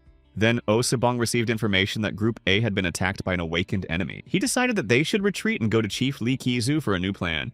Upon learning of what had happened, the lieutenant colonel was not surprised. The special forces used infiltration and kidnapping skills that had been studied through a manual based on reports made by Ye Rong during his service. When Oh Sebong met with his boss in the nearest forest, Ye Rong also appeared. He eliminated the boss immediately by simply knocking him out. Then he killed Oh Sebong. He then returned to his boss for information. First and foremost, he wanted to know about the 6-headed snake and why they had made a deal with someone else when they already had an agreement with Ye Rong. As it turned out, they had sent the monster stones they had obtained during the hunt to Taiwan in exchange for relics and information. They had been tasked with finding the royal artifact, the Flute of Life and the Golden Ruler, and then bombs flew at Ye Rong from all sides. However, he managed to put up a protective field around himself and Lee Ki-soo, and just as quickly as it started, it ended. When Ye Rong turned around, he saw that Lee Ki-soo was lying motionless. It was the ninjas. Was this an attempt to show their confidence? The power of Japan should not be underestimated, but their army is small, and the situation in the country is much worse. But despite this, there was a force capable of sending ninjas here and contacting the 6-headed snake. The escaped ninjas reported to their boss, who was very dissatisfied that they had not brought Ye Rong with them, although they did not know who this guy was. The main goal was to eliminate Lee Ki-soo, and the goal had been accomplished. Now they could return. Just then, a stranger entered the room. It was Ye Rong, of course. He was curious as to why these people were invading foreign lands without permission, and even attacking them. The ninja boss ordered his men to attack Ye Rong, but that was a very bad idea. In a matter of minutes, Ye Rong dealt with everyone present. The boss was in shock. An explosion rang out in the tower. The fighters were ready. No one dared to stick their head out. He's coming. The general ordered not to attack, but simply to send Ye Rong to him when he arrived. From the very beginning, it was not necessary to become his enemy. Now everything had become too complicated, and Ye Rong came to him himself. Using his ability to levitate, he hovered in front of the window. The general asked how Ye Rong planned to rule the citizens in the future. However, Ye Rong replied that he had no plans to rule anyone. Nevertheless, the 8th Division joined the Mech Guild. This news was shocking. General Im Hen-jun had left his division with Ye Rong after all. Seoul Station. The Mech Guild waited for a signal from the master after the negotiations were completed. The 8th Division stood on Taeg Street, led by General Im Heon-jun himself. They had planned this event so many times, and now everyone was nervous. Would Ye Rong be able to handle it alone? The tanks were ready. Tokyo City, Edo Province. Finally, Mr. Musashi arrived at the location. Their ninjas should have returned by now, but no one had arrived yet, which was cause for concern. Okujo had not returned either. Perhaps only Hayato-san had survived. Vehicles with personnel continued to move in a convoy. The peaceful residents were worried because there were so many soldiers. Could the monsters be nearby? All the organizers of the attack on the Mech Guild had been arrested thanks to the Lieutenant Colonel. Well, Ye-Rong finally returned to his comrades after a long absence, so Chief Lee Kisu and Major Osei-Bom were killed. The rest will be punished. The situation is changing very quickly, and the Mech clan is destroying everything in its path. Subansa and the 8th Division became members of the guild, leading to a reorganization. The roads were cleared for the smooth transportation of food and supplies. The Awakened destroyed monsters in the vicinity and suppressed individual groups. All this time, Ye-Rong hunted monsters of his level and above, continuously increasing his strength. However, only a few days had passed, and the changes were only just beginning. According to information from Lee Kisu, there are well-guarded strongholds in Busan and Daegu. This was made possible by a large number of artifacts. In Hapcheon, there is the Hyainsa Temple, which houses the relic of the Great Tibetan Canon. However, even the approximate number of monsters there is unknown. However, considering that the influence of the Hyainsa Temple extends to Daegu, this artifact is much more powerful than any other. In addition, the 2nd Operational Command is located in that area. Judging by all appearances, it will be easy for them to defend themselves against an attack, given the characteristics of the territory. The 2nd Operational Command does not have armored or artillery units under its command. After they occupied this place, they subjugated many cities, but they have not yet reached the flute and the ruler. The 6-headed snake is gathering the most powerful artifacts to ensure the safety of the fortress. Those who get these artifacts first will have the advantage. Japan has also begun to intervene. In addition, information obtained from Hayato suggests that Japanese forces are planning to enter the guild's territory and use it as a stepping stone to domination. According to Hui Yun, under the current circumstances, the decision regarding Kenju is a priority. In addition, it is necessary to infiltrate the fortress and clear Mount Sobek. This must be done quietly and as inconspicuously as possible, so Ye-Rong decided to go alone again. In the city of Daegu, a girl was hiding from a group of armed soldiers and took refuge in a building. The soldiers had been chasing her for a long time and were happy to finally trap this rat. They shouted at her to surrender as there was no other way out in her situation. However, she was in no hurry. She had 40 bullets left. With a little luck, she could take out 3 of them, and she started shooting. The angry soldiers began to shoot back, showering the girl with obscene words. While the others provided cover, the leader of the gang tried to climb up. But it turned out that other rebels were already on their way. Throwing a grenade at the soldiers, they climbed up after Yi Yon. Fortunately, she was unharmed. She was upset that the guys had put themselves in danger. They had to get out of there. When they came out, there was no one following them. However, a surprise awaited them ahead. Ninjas. They had orders to kill everyone except the girl, but Ye-Rong was already there too. At headquarters, they were already worried about where the soldiers had gone and why they hadn't brought the girl back. Major Jang-gun was furious at the delay. If the Japanese showed up there, they would surely capture her. The team of Japanese ninjas, the girl, and Ye-Rong with a couple of his men were standing in the middle of the street. A fight broke out. Using his magic, Ye-Rong immediately neutralized the enemies. Only the ninja leader remained. He tried to attack Ye-Rong several times, but like his accomplices, he was defeated. Not long ago, Yi Yon was a professional singer. Thanks to her frequent appearances on screen, she quickly gained popularity. But one day, when Yi Yon was returning home from work, her whole world was turned upside down. Reality was worse than any movie. At that moment, Lee Yan needed to get to Seoul urgently. That way, she wouldn't have to see the monsters or the antics of the survivors. Somehow, there were no monsters in Daegu at that time. Therefore, all the survivors moved there. They hoped that by joining forces, they would be able to overcome this hell. So they followed the 2nd Operational Command located there. Li Yan always gathered people and tried to calm them down as much as possible using her influence. However, at some point, the situation changed. The 2nd Operational Command began to do strange things. They started sending citizens to Kenju, the lair of the monsters, and forced them to work hard. At that time, Yeon couldn't understand anything. Why did tens of thousands of people with curved shovels and lanterns have to risk their lives trying to desecrate the royal tombs? Later, she learned the real reason why they wanted to get something from the tombs, but it didn't matter anymore. There were only 2 categories of people left, those who had already been taken and those who didn't want to go. The last leader of the rebels was Jo Song-yoon, and Lee Yan sincerely believed in him, so she joined the resistance. This is where the story told by Lee Yan to Yeon ended. The leader of the rebellion was also taken away. Lee Yan and her comrades planned to rescue their leader, but they did not yet know what exactly they would do. Regardless of whether it was a resistance or a terrorist group, the basic information had to be completely changed when the leader was captured. If the kidnappers could get the truth out of the rebel leader, his comrades would be trapped. Therefore, they needed to take the initiative. The thing was, if the rebel leader died, Yerong would also be in trouble, so he decided to act. He was being held in the city hall of Daegu. He was wounded and terribly exhausted. 2 men, one of whom was masked and Japanese, forced him to accept an offer to cooperate with the forces of mainland Japan. Together, they would destroy the 2nd Operational Command and rule Korea. The leader of the uprising was ready to accept the offer, but only if there were no Japanese present. He wanted to do it without them. But the man in uniform reminded Jo Seon-yoon that in his position, he could not make demands. Besides, Tanaka had brought ninjas with him to capture the girl. Yi-rong burst into the room. Shooting him was useless because of his magical dome. A powerful explosion rocked the building, destroying the wall. Ye-rong eliminated most of the enemies, and he found Sun Yeon, the leader of the rebellion. The situation was not as complicated as it seemed. Not far from the building, Lee Yeon and his comrade were lying in ambush, hoping that everything would go well. At City Hall, their leader, Jo Sun-yeon, was completely confused. Who was Yi-rong and why had he saved him? But they didn't have time to talk. A man in a red mask entered the room. The man was confident and immediately challenged Ye-rong to a sword fight. His name was Kojima. He had carried his sword with him his entire life and saw no threat in Ye-rong. Kojima was a 4th-level kendo master. When the world changed, he languished from boredom. He used to have more rivals. Monsters could not satisfy his sense of power. Much time had passed since then, and he had become even stronger. But how surprised Kojima was when his strength was no match for Rong's. No matter how well Kojima wielded his sword, a couple of moves from Yi-rong were enough to deprive his enemy of both hands. And that wasn't all. A message sent by their master, Yi-rong, arrived at the headquarters of the Mech Guild. The Temple of Hines had been destroyed, and Japan was to blame. Rong ordered them to closely monitor the movements of the monsters in the Sobek Mountains and withdraw the fighters from there. The monsters also had to be led through Okjo. The lieutenant colonel saw nothing strange in Japan's actions, but it was foolish to damage the collection of Tibetan manuscripts. Proof of this was that a large number of high-level monsters began to move around the temple, entering the safety zone with a radius of 40 kilometers. Even for a guildmaster, the situation was dangerous. But they couldn't just stand by and watch. Something had to be done. So, the leader of the rebellion, Jo Sun-yeon, was saved and reunited with his team. Watching Ye-rong, he saw all his power. However, the operational command was intact and threatened them. They had to make a deal with Rong somehow. Now Ye-rong needed information. He asked if Jo Seon-young knew anything about the Tibetan writings in the Hines Temple.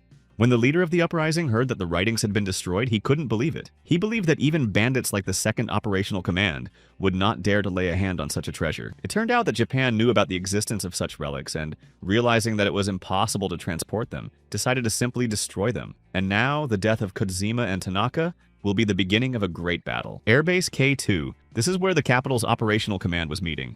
Upon learning that the City Hall of Daegu had been destroyed, the authorities were furious. Who had they lost Jo Sun-yeon, whom they had captured with such difficulty earlier? And recently, contact had been lost with General Lee Ki-soo, who was serving in the capital's defense forces. Then, a bullet flew through the window opposite the chief's desk and pierced his head. General Lee Dae-ju fell. His soldiers were confused and frightened. Outside the window, they saw Ye-rong carrying Jo Seon-yoon in a wheelchair. The soldiers lined up in front of them with the intention of capturing both of them. At their head was Colonel Baek So-hop, commander of the 110th Fighter Squadron. As it turned out, Jo Seon-yoon wanted one of the relics brought from Yeongju, the divine bell of King Songduk. Stunned by the audacity, Park So-hop began to shout. Not only had they dared to come here with such a request, but they had also killed their general. A powerful roar could be heard in the distance. Jo Seon-yoon reported that a monster much larger than the green-eyed one was heading this way and had attacked Kenju. There was no time for negotiations, and Jo Seon-young repeated his demand for the relic. The roar of the blue-eyed monster could be heard 10 kilometers away. He was not alone, but as always, accompanied by a retinue of smaller monsters. The divine bell of King Songduk, which was already in Ye-rong's possession, dispelled all dark forces when struck and weakened the monster's power. As Jo Song-yeon reported, on the day when the green-eyed monster attacked, they were only able to survive thanks to this bell. The monsters were already there. Yi-rong took out his weapon without hesitation and began to fire. He was once again alone with the monster. He attacked it with magical fire. However, the power of this monster surpassed all previous ones, and it managed to put up a protective ice wall in front of itself. The rebel leader, Jo Song-eun, watched the action from the sidelines. He was terrified. Yi-rong's sword was too short to reach the monster's heart, but it was necessary. Rising into the air, Ye-rong gave a signal, and bombs prepared in advance flew toward the monster. Before they all fell on the monster, Yong-rong enhanced their power with magic. The explosion was so powerful that it could be heard for many kilometers, and the fire stretched up to the sky. Next, Ye-rong put on the mask and earring he had obtained, which enhanced all his abilities. He released the horseman from both of his clay figures along with the beast from the incense burner. While the mask was working, he had to act quickly. He attacked the monster. With his sword now many times stronger, he split the stone monster in two with a single blow.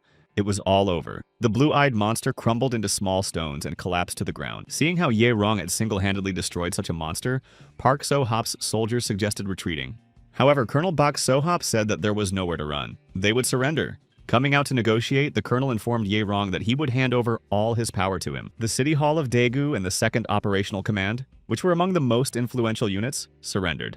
Officials associated with Japan who were involved in the radiation contamination of the water would be thoroughly investigated and punished. However, there was still a long way to go. There were no army forces here, and although the citizens no longer had to perform hard labor, the monsters that surrounded the city made Taegu unsafe. Thanks to Ye Rong, losses were kept to a minimum. But no matter how strong he was, he could not ensure the safety of all areas at once. While the leader of the rebellion and Ye Rong were discussing the future, a young man ran in and shouted that a squad was approaching that could easily defeat all the monsters. They carried the banner of the Mayok Guild. One group, led by Shisuan, arrived in Gyeonggi. The second, led by Shin Kam, arrived in Chuncheon. A third group led by the lieutenant colonel arrived in Seoul, and a fourth group led by Im Hen-jun arrived in Kangwon. In Gyeonggi, where Ye Rong himself was, the Mech Guild was immediately recognized. They were now the talk of the town. Jo Seon-young warmly welcomed the group and asked them to make themselves at home. The group informed Ye Rong that most of the monsters in Seoul and the province of Gyeonggi had been destroyed. They left the 4th level monsters and above for Rong. The situation changed instantly after their arrival. Everything proceeded quickly and in an organized manner. They also took care of the monsters heading for Daegu. At the same time, they were busy rebuilding the city. Mass treatment of the wounded began in the infirmaries. Jo Song-eun felt better every day. As before, Ye Rong was busy destroying high-level monsters on his own. The Wolsan nuclear power plant was surrounded by monsters. Squads were already engaged in their destruction. Among them was a 5th-level monster with green eyes. It also possessed magic. Ye Rong took care of it personally. After dealing with that situation, they headed straight for Seoul. They brought with them the relics of King Hwandu-daeo's bell, sword, and Haigakiri, which was also a sword. In Bucheon, Rong drank from a golden cup and managed to return from the future. There, he discovered that he had not found a way out and had not been able to remove the curse. Mount Jiri, like other similar areas, was teeming with various monsters. Mostly there were 2nd-level monsters that the fighters dealt with themselves. Other places were also effectively cleared, such as the mountains of Banyabong Nogotando. On the slope of Mount Jiri, armored units were able to set up cannons. There were more monsters there than usual. In addition, Im Hen-jun received orders to form machine gun units, as their firepower was insufficient to fight the monsters. Thus, the world suddenly collapsed, and most people died without knowing the reasons for what was happening. After the army that was supposed to protect the people slowly began to lose its humanity, all the suffering fell on the survivors. They had to fight off the monsters. It took a lot of effort to learn anything about them. However, this knowledge could not turn the tide. Weapons, strategy, tactics, and alliances. All these elements had always placed humans at the top of the food chain. However, in the face of powerful monsters, they lost their significance. No one expected that a simple change of commander could directly change the situation, but Ye Rong was special. He was going to Japan. This decision raised questions among his allies. This decision stirred up not only ordinary people, but also the awakened. As Ye Rong explained, there was a man named Musashi living in Japan, and he had appeared to him in a dream a few days ago, after drinking from a cup. Rong was certain that the incident with Lee Kisu in the city of Taegu was connected to him. The 6-headed snake is currently in China, but it could show up here at any moment. The Japanese won't dare to make a move and will just watch from the sidelines. The main task is to stop anyone who tries to attack. Right now, Japan is the guild's target because they need to strike first before the Japanese do. But before leaving, Rong wanted to get rid of the monsters in the surrounding areas. He would very much like to destroy the 6th level monster, but there is only one 5th level monster left on the Korean peninsula. Before starting to fight the blue-eyed monster, the fighters weakened it by ringing a bell. Together with his assistants from the incense burner, Ye Rong was ready as always. There was no time to waste, and everything had to be done very quickly. To do this, Kate and Lin Kunyue reinforced Rong with relics from the other side. The monster simply had no chance considering all the techniques used against it at once. The situation was resolved as quickly as possible, and everyone breathed a sigh of relief. In Tokyo, Musashi was informed that it would all be over very soon, but they needed to increase the number of workers. Musashi didn't care how many people died. The main thing was to achieve the goal. The 6-headed snake would also invade the Korean peninsula. Without Lee Kisu, it would be difficult for the Koreans to maintain control of the country. There had been no news from the soldiers and ninjas sent to Busan for a long time, but Musashi considered them expendable. After the completion of the project, the ranks of workers could be replenished from the Korean peninsula. In the port of Yesu, Yongrang was seeing off before his departure for Japan, but he said that he would not be alone and would not be able to cope without the guild. He asked the lieutenant colonel to focus on the electricity in Busan and wait until Rong contacted them. A real battle was beginning, and everyone had to stick together. Tsushima Island. The ship was approaching. The soldiers had already taken up their positions. An unidentified vessel was approaching, and everyone had to be on alert. They warned that if the ship did not stop, the soldiers would open fire. But no one responded to their demands, and the soldiers began firing machine guns at the ship. When the order was given to cease fire, Ye Rong had already made his way ashore and was watching everything from the roof. Kitakyushu City, Fukuoka Prefecture, Kitakyushu City Hall. A week after Tsushima suddenly collapsed, the number of monsters began to rapidly decrease. Kyushu branch manager Hiyoshi Tai was worried that he would not have enough money to send compensation to the victims' families. Kyushu is home to an 8-tailed fox monster. The best location in this area is Hakata Port in Fukuoka, but there is a white snake and a giant turtle there. Hiyoshi Tai didn't know what to do. On top of that, there was this sudden letter from Musashi. He might have to turn everything upside down. Prohibited substances, taking lives for money, the Yakuza. A-Rong was in front of the entrance gate to Kyushu, where all the criminals were gathering. But at the same time, it was a very good place to hide. Kenji Nakagawa saw no point in staying in this hole. After all, Korea was in chaos at the moment. He had to grab at least a piece of it. Swords became the best weapon. However, there were so many masters and so few monsters around. There were more in Tokyo, but that territory was controlled by samurai. As luck would have it, Tsushima was in the hands of the Koreans. According to those who survived, a man on horseback attacked the island. A frightened man rushed into the bar and reported that, according to sources in Tokyo, Musashi was planning to bring his troops here. It was unclear why. Suddenly, a man sitting at the bar spoke up. He asked if Kenji Nakagawa was really the head of Kitakyushu. The gang was alarmed. How did this guy know such details, and who was he anyway? But Ye-Rong was the only one asking questions, and he showed these guys his strength. Now he wanted Kenji Nakagawa to answer the questions, but Nakagawa lunged at Ye-Rong with his fists. He was one of those who didn't yet know that trying to compete with Ye-Rong was a futile endeavor. The beginning of the year 2017, sea monsters. 4 of them settled on a Japanese island. Subsequently, monsters began to appear everywhere. After the disasters ended, Japan was also on the brink of destruction. It was at that moment that the savior Musashi appeared in the country. He banished the monsters and founded a new empire. According to Nakagawa, Musashi intends to divide and classify people and build a new state, in which only the highest species will exist. Soon, he will conquer the Korean peninsula. Ye-Rong didn't want to listen to this nonsense anymore and got rid of Nakagawa. Everything turned out to be much simpler. Musashi was coming here himself. With the help of a bird, Ye-Rong sent his message. There is a 6th level monster here, as well as one each of the 3rd and 4th level. An 8-tailed fox on Mount Aso, a white snake on Mount Umami, and a giant turtle in Hakata Port. Rong could sense all 4 of them. It was necessary to start with the weaker ones. Musashi himself was still in the province of Edo with his comrades and followers. The Imperial Hounds were with him.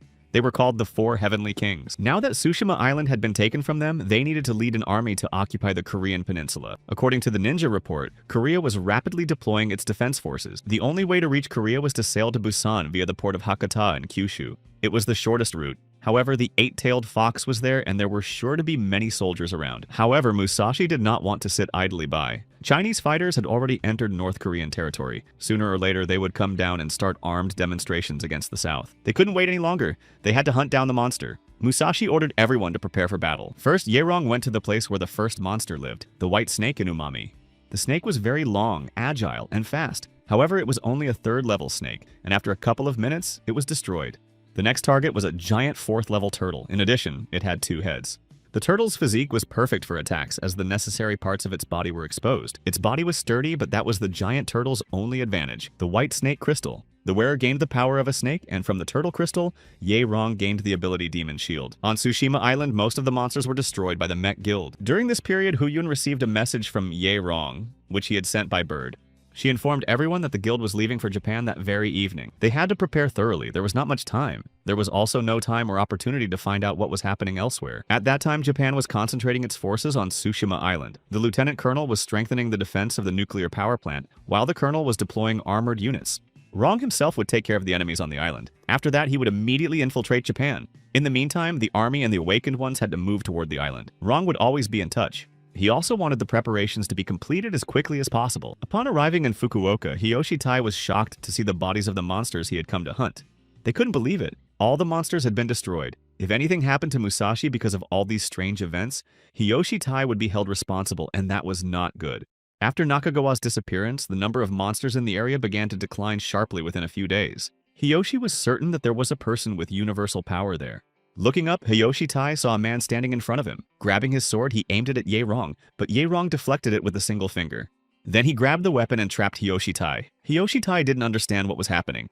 At the Kitakyushu City Hall, all the guards were dead. Hiyoshi would have to answer Iran's question. Then Hiyoshi Tai realized that the destroyed monsters were the work of the man in front of him. He was also curious about what had happened to Nakagawa. Rong did not hide the fact that he had died. He also said that he did not need Japan as long as Musashi did not touch Korea.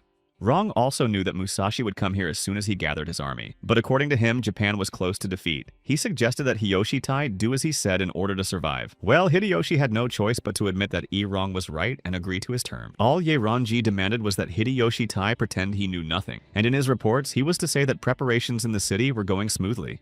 Although the situation was difficult, the guild had to continue searching for the Golden Ruler and the flute. A telegram arrived from Tsushima Island. All divisions and members of the mech guild were ready for a great battle. In the city of Nakato, people in black suits were disembarking from boats near the shore.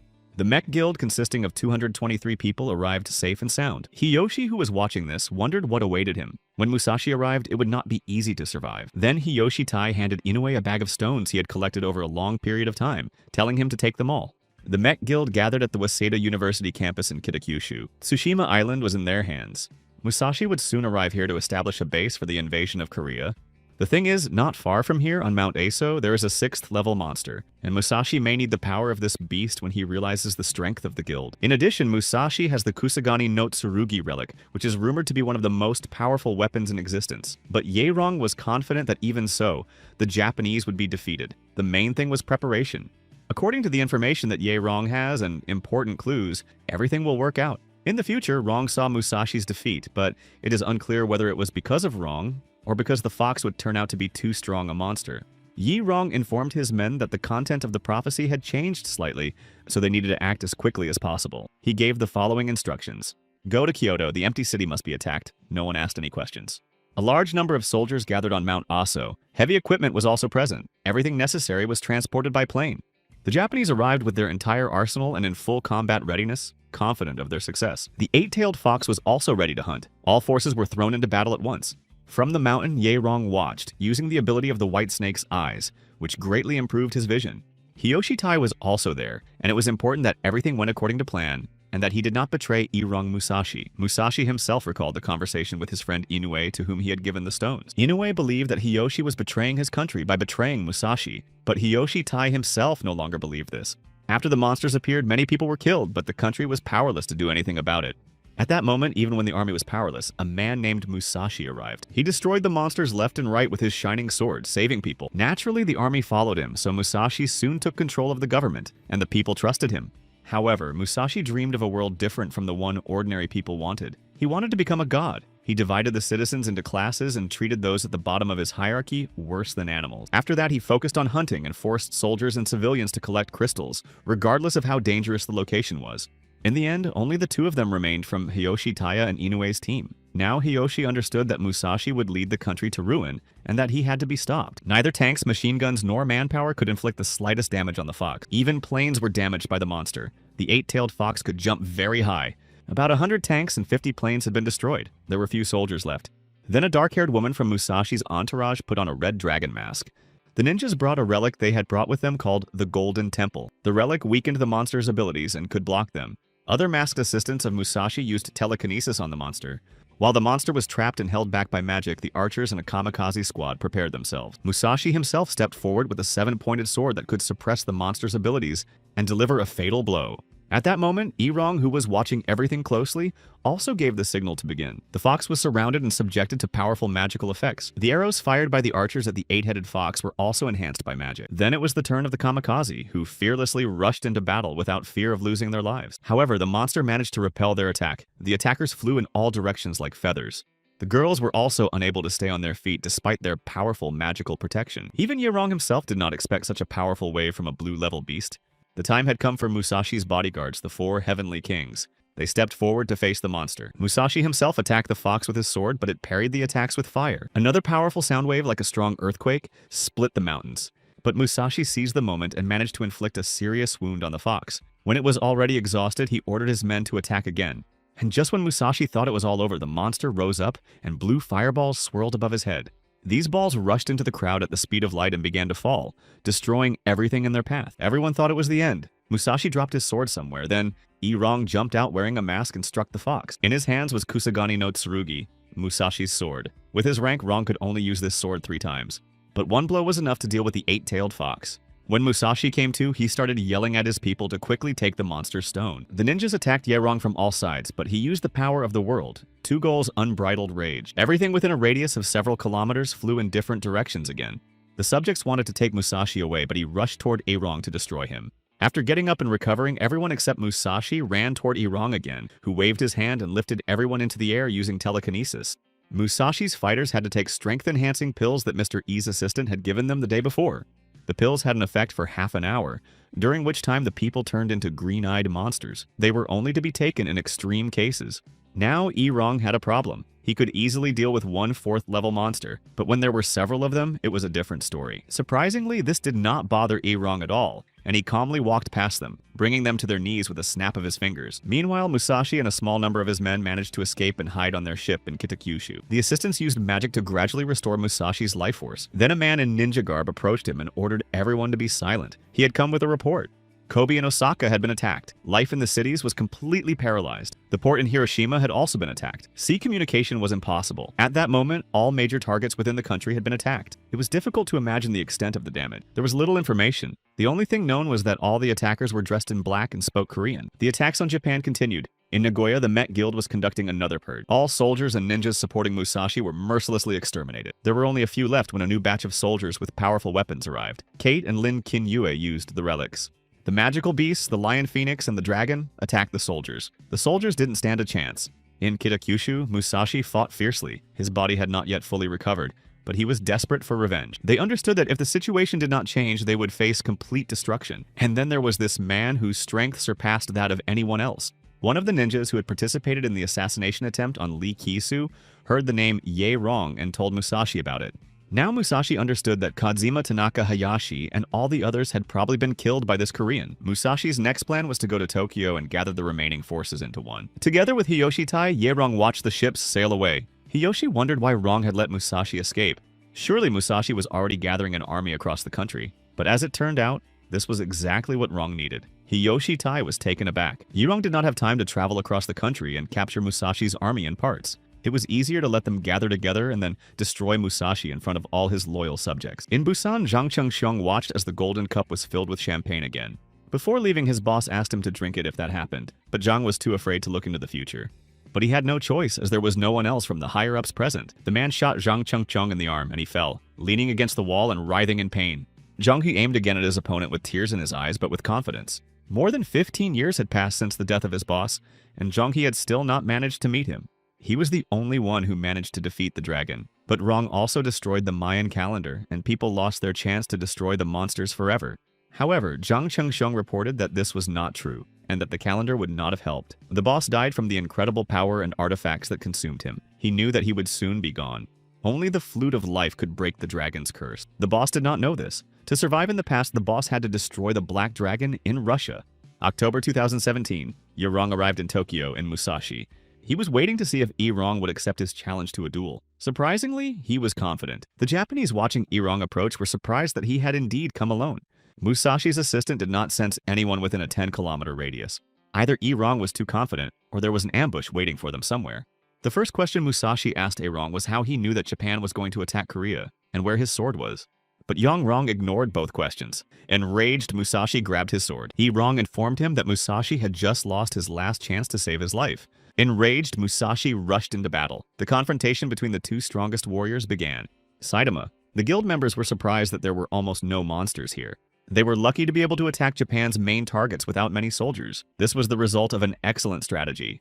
Nevertheless, the number of awakened beings and relics in Japan was much greater than theirs. As long as the enemy was alive, they could always fight back. Now the guild's task is to block the enemy's retreat and then destroy them all. Don't let up until the very end. Meanwhile, a fierce battle continued between Musashi and Ye Rong. Musashi was not a weak opponent.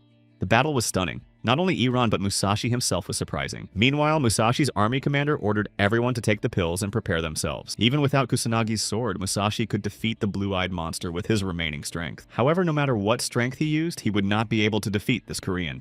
At some point, Musashi realized that Yang Rong was just playing with him, and then Yang Rong struck him, and Musashi fell. The guards who had taken the pills were ready to defend their master's honor. But this time, it wasn't just 2 people who took the pills, but many more. Their level increased from 2 to 4. There were approximately 400 people. Good news. Try the update. 2 clay statues of horsemen entered the battle, but this time they were even stronger. A fierce battle began, and while the fighters were distracted, Musashi tried again to attack Ye Rong. But he couldn't even sneak up on him. Rong had anticipated all his moves. Musashi literally went mad and shouted that Erong had prevented him from becoming the new god. Yorimichi had no intention of listening to this nonsense and raised his sword above Musashi's head. Musashi's most loyal assistant, seeing his body, went mad with grief and put on a mask, becoming half-dragon. But that didn't save her either. Meanwhile, the clay horseman finished off Musashi's last henchman. It was all over. Soso brought the news of Musashi's death and the defeat of his army to her master Mao. In all likelihood, the whole of Japan would soon be conquered by Korea. His lord ordered the army led by Chinshan, which had set out for North Korea, to return. There was no point in attacking anymore. In addition, it was necessary to awaken the blue-eyed monster to stop the hunter. The city of Shinjuku, Huyun and Sichuan fought the monster.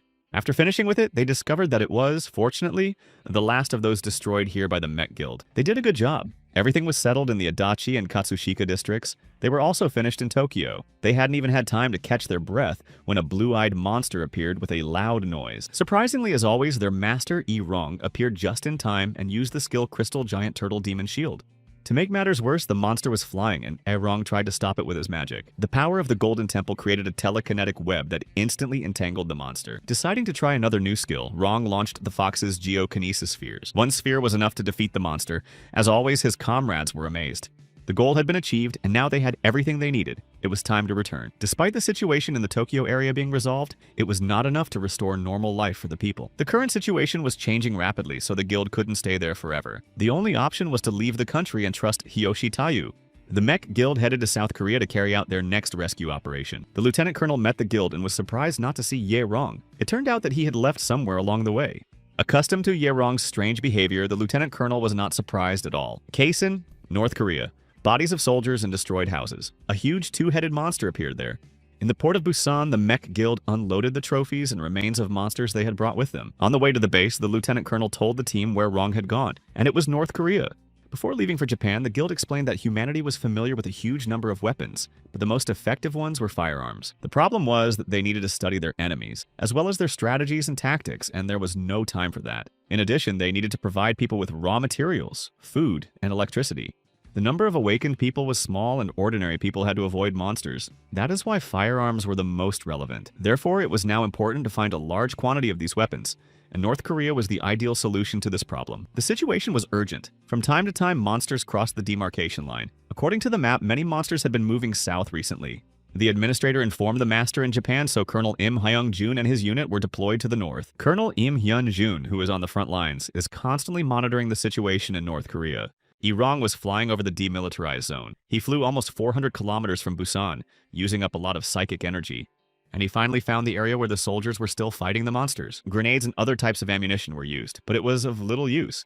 A two-headed ogre appeared unexpectedly. The soldiers were ordered to take pills. Fighting such a monster was too difficult for them, and the decision was made to retreat. Just then, Yi-Rong appeared on the battlefield and immediately rushed at the monster. He then introduced himself to the soldiers and informed them that the monsters were on their way to the city of Saravan. They were capable of crossing the Dedong River within 3 days. A message requesting help from the coastal district arrived at the Gasong Industrial Complex. The request was urgent. The number of monsters was not decreasing. They continued to advance from Russia and China. In this situation, there was no choice but to defend this place. The only road where the landmines had been neutralized. Suddenly, the monster heading for the Changpung district disappeared. It was already in the district. In Seoul Namseon, Zhang Chengsheng met a group of guild members who had completed their mission. There was no time to explain the situation, but Huyun did not understand why Zhang also wanted to go to North Korea. As always, the situation was urgent. After resolving the issue with Japan, the soldiers arrived in Seoul, reorganized, replenished their supplies, and immediately headed north. The lieutenant colonel, together with the awakened ones, moved the front lines to the city of Paju, providing support from the rear. The master always thought one step ahead. Because of their hard-working boss, his subordinates had to work diligently. But thanks to this, the residents were safe. Kate Shushuan and Zhang Chengshun were already in North Korea. This country was truly different and resembled hell. But for whom?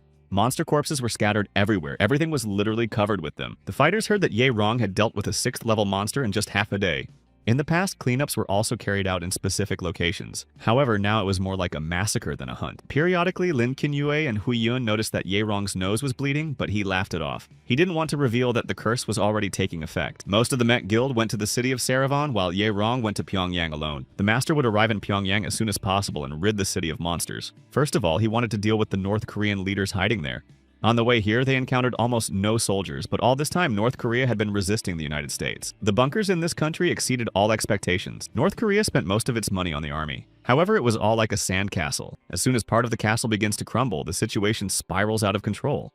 This is most likely why they decided to use nuclear weapons. It cannot be ruled out that officials may have fled to China or Russia. First of all, the guild needed to deal with the monsters heading south. That was what the master had told them. The strength of most of the guild members is now greater than that of Yi-Rong at the very beginning. From this point on, the guild's Special Forces team will switch to hunting 4th-level monsters. All senior fighters must hunt 3rd-level monsters, and the rest must be able to fight at least 2nd-level monsters. From this point on, they will have to survive on their own, according to Rong. With their current power, it is difficult to carry out defensive measures across the country, so they will have to wage a guerrilla war against the monsters. The guild managed to build infrastructure in key locations where they were able to gather a large number of survivors. They also assembled a squad of awakened ones to defend these locations. However, it was difficult for ordinary awakened ones to deal with high-level monsters alone, so a team of the guild's strongest soldiers was assembled. It was the Mech Guild that was responsible for clearing the entire territory of the Republic of Korea. All relics and stones obtained were distributed among the soldiers. Despite the fact that the awakened gradually grew stronger, none of them could defeat a 3rd-level monster. There were too many monsters in this area. Even experienced guild members trembled at the sight of their numbers and level, but they had no choice, and sooner or later they would have to fight anyway. At least now they weren't doing it alone. In addition, they had a sufficient number of relic items that played an important role in the battle against the monsters. Their master Ye Rong was also involved in this. He took on the 5th and 6th level monsters. In Sarivon, Zhang Chengxiong asked the local commander for 10 awakened warriors. They planned to dig up the tomb of the monarch Ton Myeongsun. Whether they would find any relics there was questionable, but it was definitely worth a try. The monster extermination group had already reached the city of Nampo. They were advancing slowly but methodically. There were many monsters in these territories, but so far the guild was doing well. Another group led by Hu Yun was doing the same thing in the Kasan district. A third group led by Feng Shi Xuan was stationed in the city of Seipo. The situation was the same in the district of Pyonggang Shingasin Pyeongchangchun. Ye Rong was still in Pyongyang. The number of monsters he had destroyed here could already be counted in the hundreds. The next stage was the Pyongyang Union Station. That's where Ye Rong headed. For some reason he missed this place. 10 years ago, not far from Seoul. He had survived again, but no one had said it was impossible. Recently, 2 agents who had defected to the north had disappeared. Judging by all appearances, they were no longer alive. In fact, their mission was very important. However, if the man at the window had to choose, he would definitely choose the north. In his opinion, there was no one more qualified than Ye Rong. He had undergone the most simulations. And finally, Ye Rong had the chance to carry out the mission he should have carried out many years ago. He descended into the bunker and walked through dark corridors until he reached a huge round iron door that looked like a safe. In the Jonggryong Temple, they were excavating the tomb of King Don Mayong. Many awakened individuals had been brought here, and it was necessary to achieve some kind of result. How surprised Zhang Chengxiong was when he saw Ye Rong. He had returned from Pyongyang very unexpectedly. Rong did what he wanted to do. He showed Zhang the black blade made from dragon scales. Under the rays of the sun, the blade could destroy a monster of any level. Then Ye Rong ordered Zhang Chengxiong to go to the colonel with his team. They headed for Pyongyang, where the colonel was already waiting. Korea's underground bunkers are closely connected to the subway, so in addition to transportation, this place can be used as a bomb shelter. Most of the subway stations can be considered entrances to the bunker. The subway is constantly supplied with electricity, even if there is no electricity in the country. Among them, the key bunker is Tonggol Station on the Cheongnim line. Thanks to all the supplies, it would be possible to survive there for about 5 years. There is no better place to hide. When Ye Rong was here, he made it to the room where the North Korean soldiers were staying. They immediately opened fire on him. Of course, for Ye Rong, who had mastered magic, this was no problem, and he knocked them all down. He reached their general. He was strong, but the same fate awaited him as the others. Members of Mok's group surrounded the perimeter of the catacombs near the iron door that Ye Rong found and opened. When Zhang Chengxiong and the colonel entered, Zhang was speechless. All the relics were kept there. There were many shelves, bookcases, and nightstands. Everything was simply filled to the brim. In addition, there were gold bars, banknotes, elite liquor, and many luxurious items. While the rich drank and feasted, the poor were dying of cold on the sides of the roads. The next room was littered with the bodies of soldiers, more than 40 and about 100 high-ranking officials, those whom Ye Rong had recently dealt with. Members of the district's Politburo, and even Deputy Prime Minister Lee Un-chong. And here was the biggest fish of all, Park Kwan-so, the president of the bureau. Holding himself in the air, Ye Rong watched and controlled from the sidelines as his subordinates fought the monsters. They were no longer as weak as they had been before. And finally, they were done. Everyone was exhausted but very satisfied with themselves. The team of 44 people successfully returned to Pyongyang, where their people were waiting for them as usual. Despite the fact that the teams had gone on the mission without proper training, they had accomplished their task brilliantly. In Panmunjom, which was created for negotiations between the countries, Colonel Ye Rong and Lieutenant Colonel gathered. Next, they had to proceed according to plan to Jeju Island to catch the monster. It was dozens of kilometers from Seoul, but Ye Rong could sense its aura. Moreover, he could understand how powerful the monster was. The time had come. Most likely, the 6-headed snake in Taiwan would no longer remain on the sidelines. Perhaps the monster had already begun to act. The master began to slowly prepare for the hunt. Aside from a few people, only the members of the squad knew about the situation. But for the first time, they questioned the orders of their master, Ye Rong. They wanted to join him, but Ye Rong was adamant and set off for Jeju Island alone. The residents of Pyongyang, Seoul, Busan, Gwangju, and Daejeon were evacuated to bunkers. The Awakened took control of the situation and defeated all the monsters. In Taiwan, there was talk that it might be better to postpone the awakening of the dragon because of the six-headed snake. The man believed that they would have to move to Russia. As soon as the monster awoke, its wrath would reach Korea, China, and Japan. Although it was highly unlikely, the woman suggested that Ye Rong could destroy the dragon. But this was absolutely out of the question, according to her partner. A monster of this power was completely different from anything that had come before. Jeju Island, Mount Hala. Ye Rong was ready to face the dragon. He put on all his relics and activated all his skills. Ye Rong was not alone on Mount Hala. A week had passed since Lord Mao's order. Yongu had to hurry. Exactly 1 year ago, this monster had appeared here to destroy East Asia. In the end, it had remained here and fallen into hibernation. Yang was frustrated. Nothing could wake this dragon. And then, through binoculars, they saw Ye Rong. They already knew who he was and what he was capable of. The dragon opened his eyes. Meanwhile, monsters began to gather in Pyongyang. It was unclear what had attracted them. After all the people had been evacuated. The dragon awoke. The aura around it was incredibly oppressive. It was clear that this was not a creature that humans could handle. The monsters were drawn to this aura. The ground shook for many kilometers, and even the guild felt it. The people watching Rong couldn't believe he intended to fight the dragon. The battle began. The guild fought the monsters, and Ye Rong began to attack the dragon. It could be seen from afar. Telekinesis, levitation, instant acceleration. All of Ye Rong's skills were working, and he was striking the dragon. The fire spewed by the dragon destroyed mountains and stretched for kilometers. Ye Rong's next move was to use psychokinetic balls. In Taiwan, Mr. Mao's assistant So-So came to him with a report. They managed to get the legendary relic Gandava and, fortunately, found Babasi Shakti. They say she is in the cave of Elora. Soon the relics would be moved to a safer place, and finally they found the sword of Qinshu Huangdi. Mao was pleased. Only he was still tormented by the fact that they had let the eight-tailed fox escape. A fighter who had entered reported that the dragon had awakened. Moreover, it was fighting someone. The battle between the dragon and Ye Rong was in full swing. Rong had imagined this battle many times. As they fought, they reached the nearest deserted city. The spider balls were not helping yet. Ye Rong was already a little exhausted and wounded. But he did not give up trying to defeat the monster. There were still many surprises in Rong's arsenal, but neither his abilities, nor the relics, nor his energy helped. The longer Ye Rong held out, the more disadvantageous his position became. The dragon had to be destroyed as quickly as possible. That's when Ye Rong found a solution. He just had to act. The stronger the light, the greater the destructive power. A powerful explosion could maintain its force for a moment. Rong had to try to strike the dragon's neck vertebrae. Rong approached from behind and struck it. The dragon roared in pain and rage.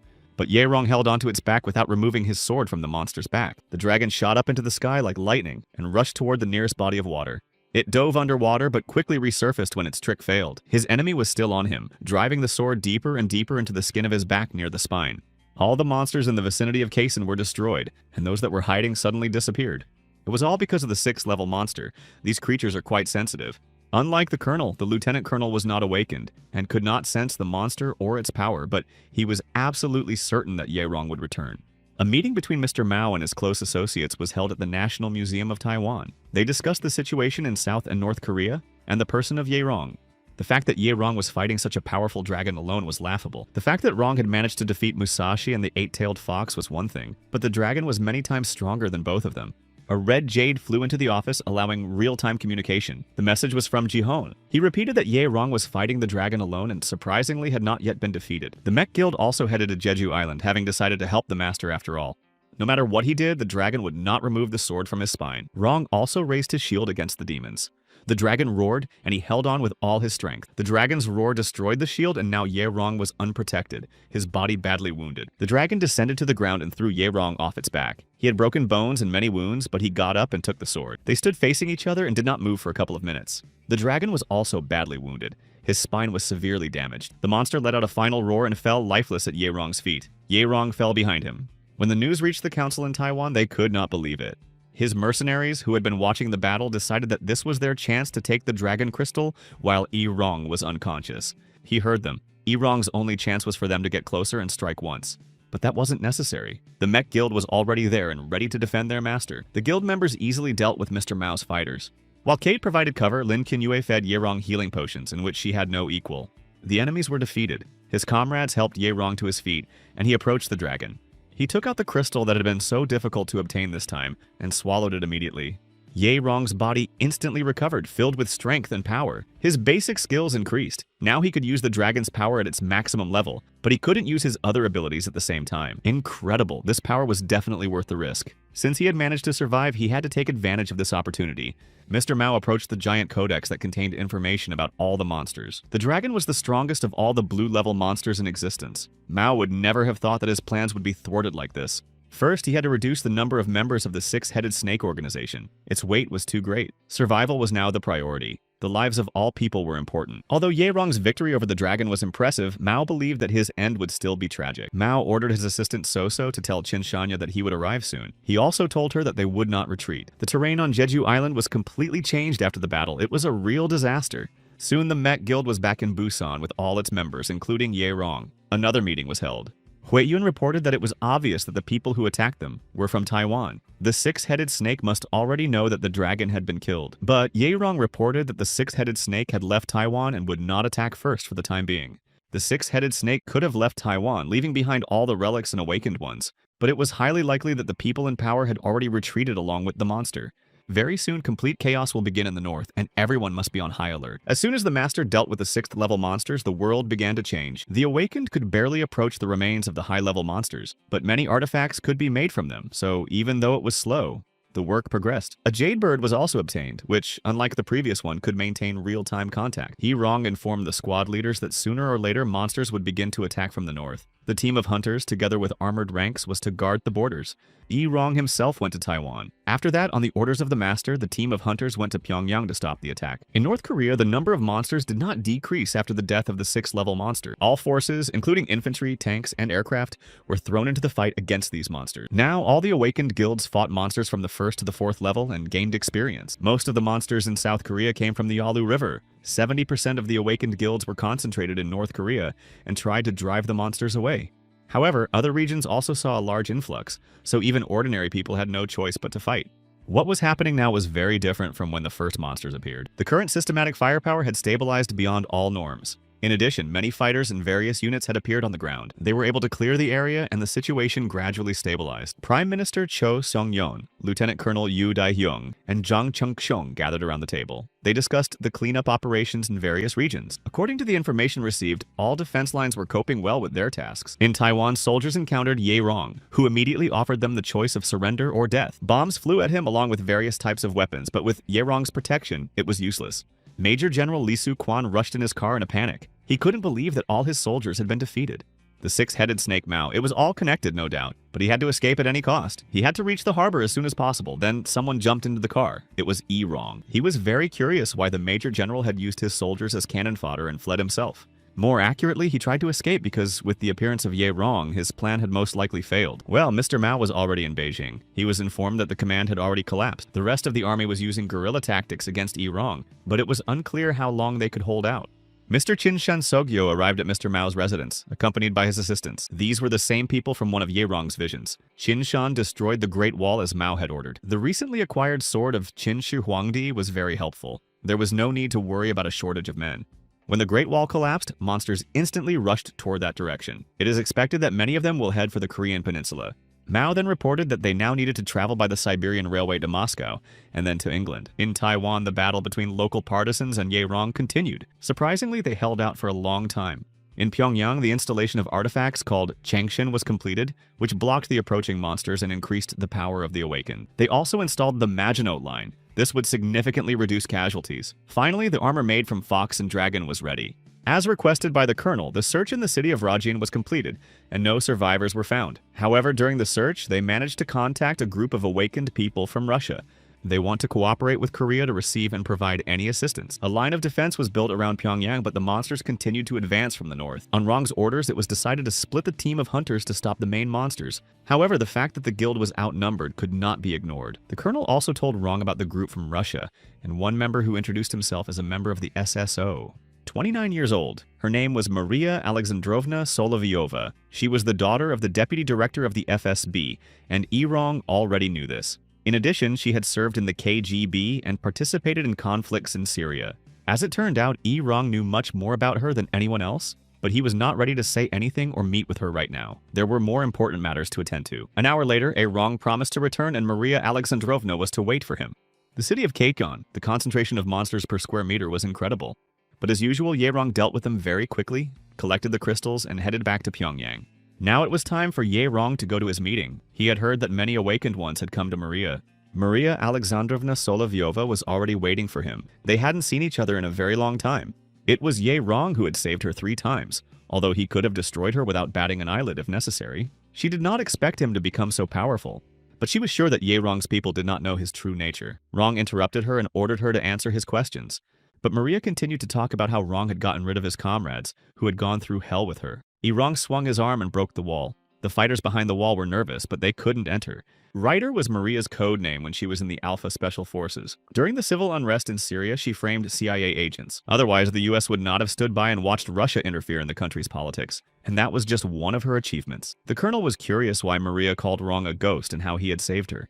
Ghosts carried out secret missions in the interests of the nation, whether in the enemy's lair or in allied countries. Their fees amounted to trillions of dollars, but in case of failure, the person bore serious responsibility. Rong had no intention of playing games with Maria, and told her that his next blow would take her head off if she didn't get to the point. As it turned out, Maria Solovyova had come to ask for help, for her country, Russia.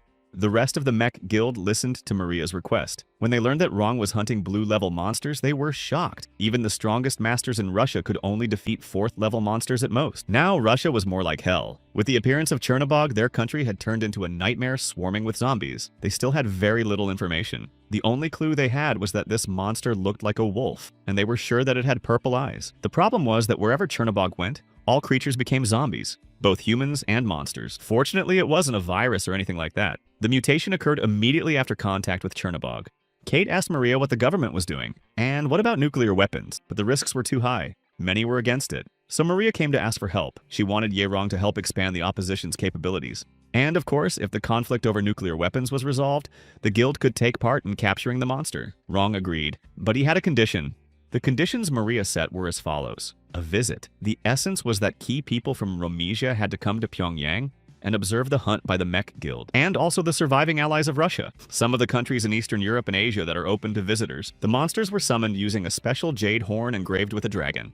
The noise attracted a large number of monsters of various ranks and levels. It was time to begin the demonstration.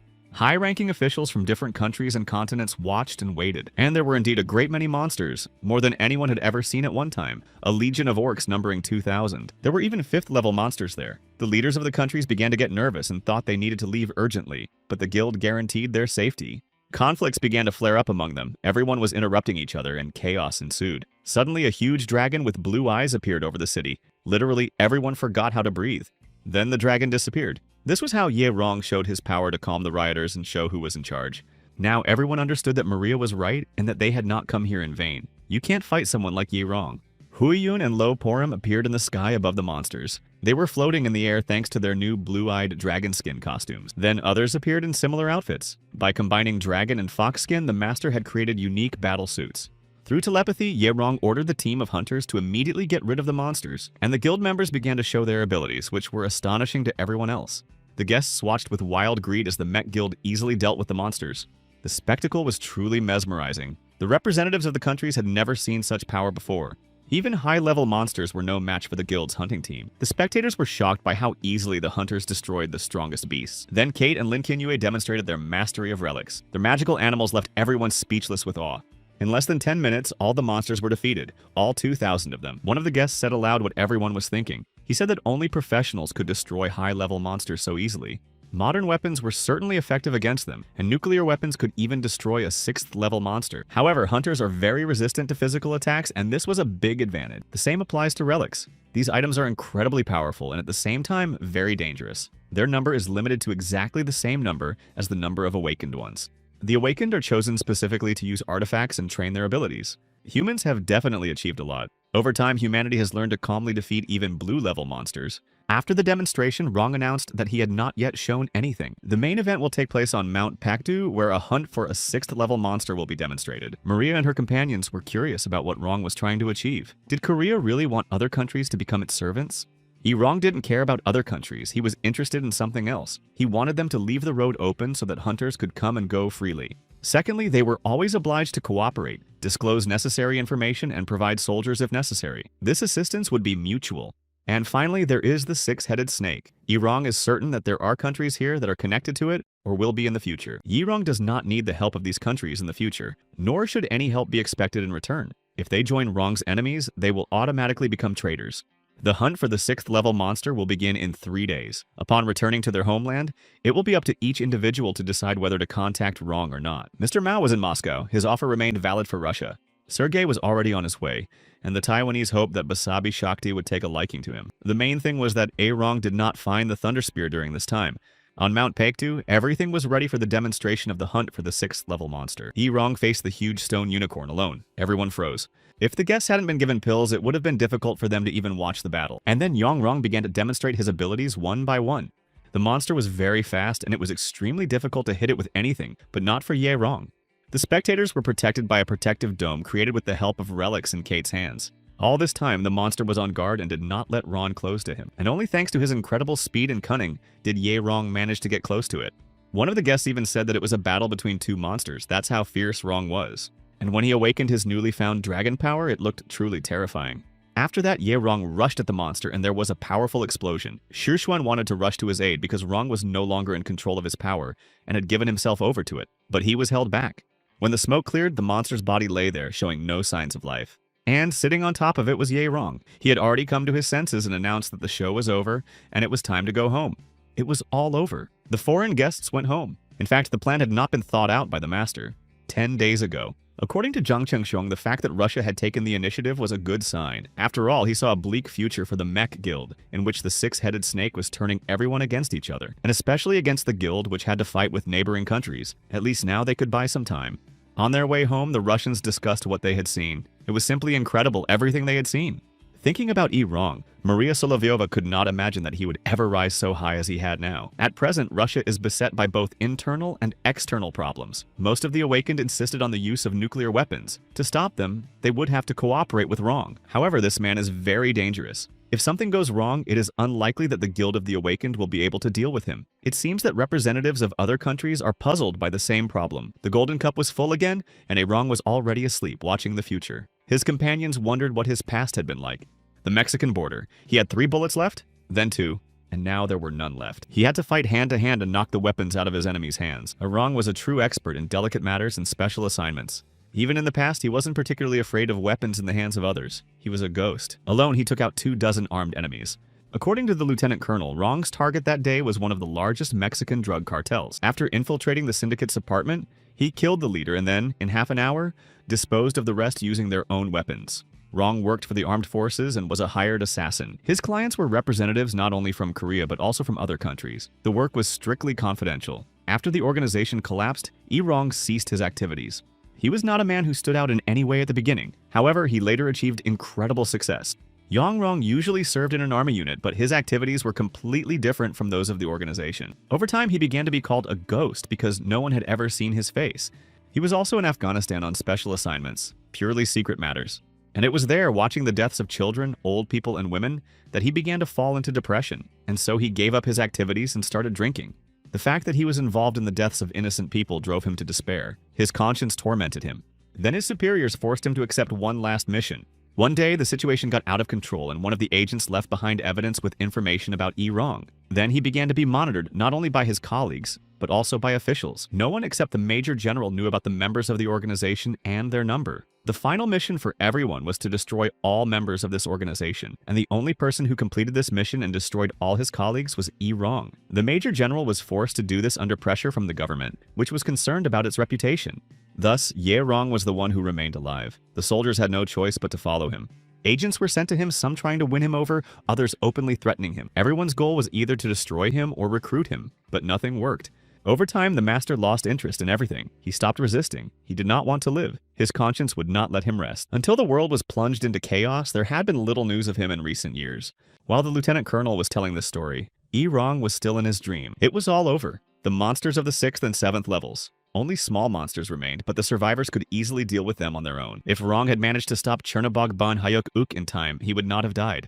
If he had been able to eliminate Farnir Quetzalcoatl and the Orc King Lin Qinyue, Kei Shishuan, Kim Yuri, Zhang Chengxiong, and the others would have survived. But in the end, Rong was left all alone again. It was all a mistake. all his plans. It was time to end it all and destroy the last man. The end had come. And then Rong woke up. It couldn't end like this. It was his worst nightmare. Rong had changed the future many times before, and would not allow such a tragedy to befall him again.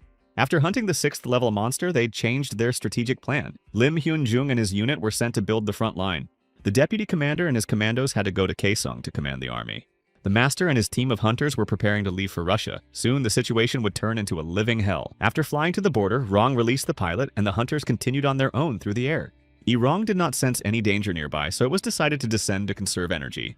They headed for Vladivostok, where Maria and her brother were already waiting for them. After that, they headed along the railway toward Khabarovsk. After 3 hours of continuous travel, Maria asked for a break. She was not as well trained as the Meg Guild. These people never ceased to amaze Maria. The distance from Vladivostok to Khabarovsk is about 750 kilometers. The journey should have taken about 2 days, but only 3 hours had passed, and they had already covered 200 kilometers, managing to destroy monsters along the way. At their destination, the leader was a man named Vladimir Dyupinsky. He was a local boss and former head of the president's security detail. People like him don't usually live in such remote areas as the Far East. Vladimir Dyupinsky used to be a big shot, but times had changed, and he had been exiled here. He had been stripped of his power. Rumor had it that he was not one of the awakened. In Khabarovsk, local soldiers were fighting off an influx of monsters. At that moment, the Mech Guild arrived with Maria, and they immediately joined the battle. There was no time to waste, and they had to deal with everyone as quickly as possible. At that moment, the leadership was deciding what to do with such an influx of monsters. Some even planned to burn the city to save it. According to Vladimir Dyupinsky, if the Tiger Squad stationed at Lake Baikal was defeated, they would all be doomed. A soldier burst into the room and announced that it was all over. All the monsters had been destroyed. Ron's team was introduced to Vladimir Dyupinsky and his colleagues. It was clear that Vladimir was not very happy about strangers on his land, and reproached Maria for involving someone else. Vladimir was not interested in Ron's conditions or Maria's excuses. He just yelled and was very angry. Vladimir also stated that they did not need anyone's help, and that he would turn a blind eye to the border violation if the guild returned home immediately. In response, Rong said that he did not need the land, but he knew how dire the situation was. Help was their last chance. This angered Vladimir even more.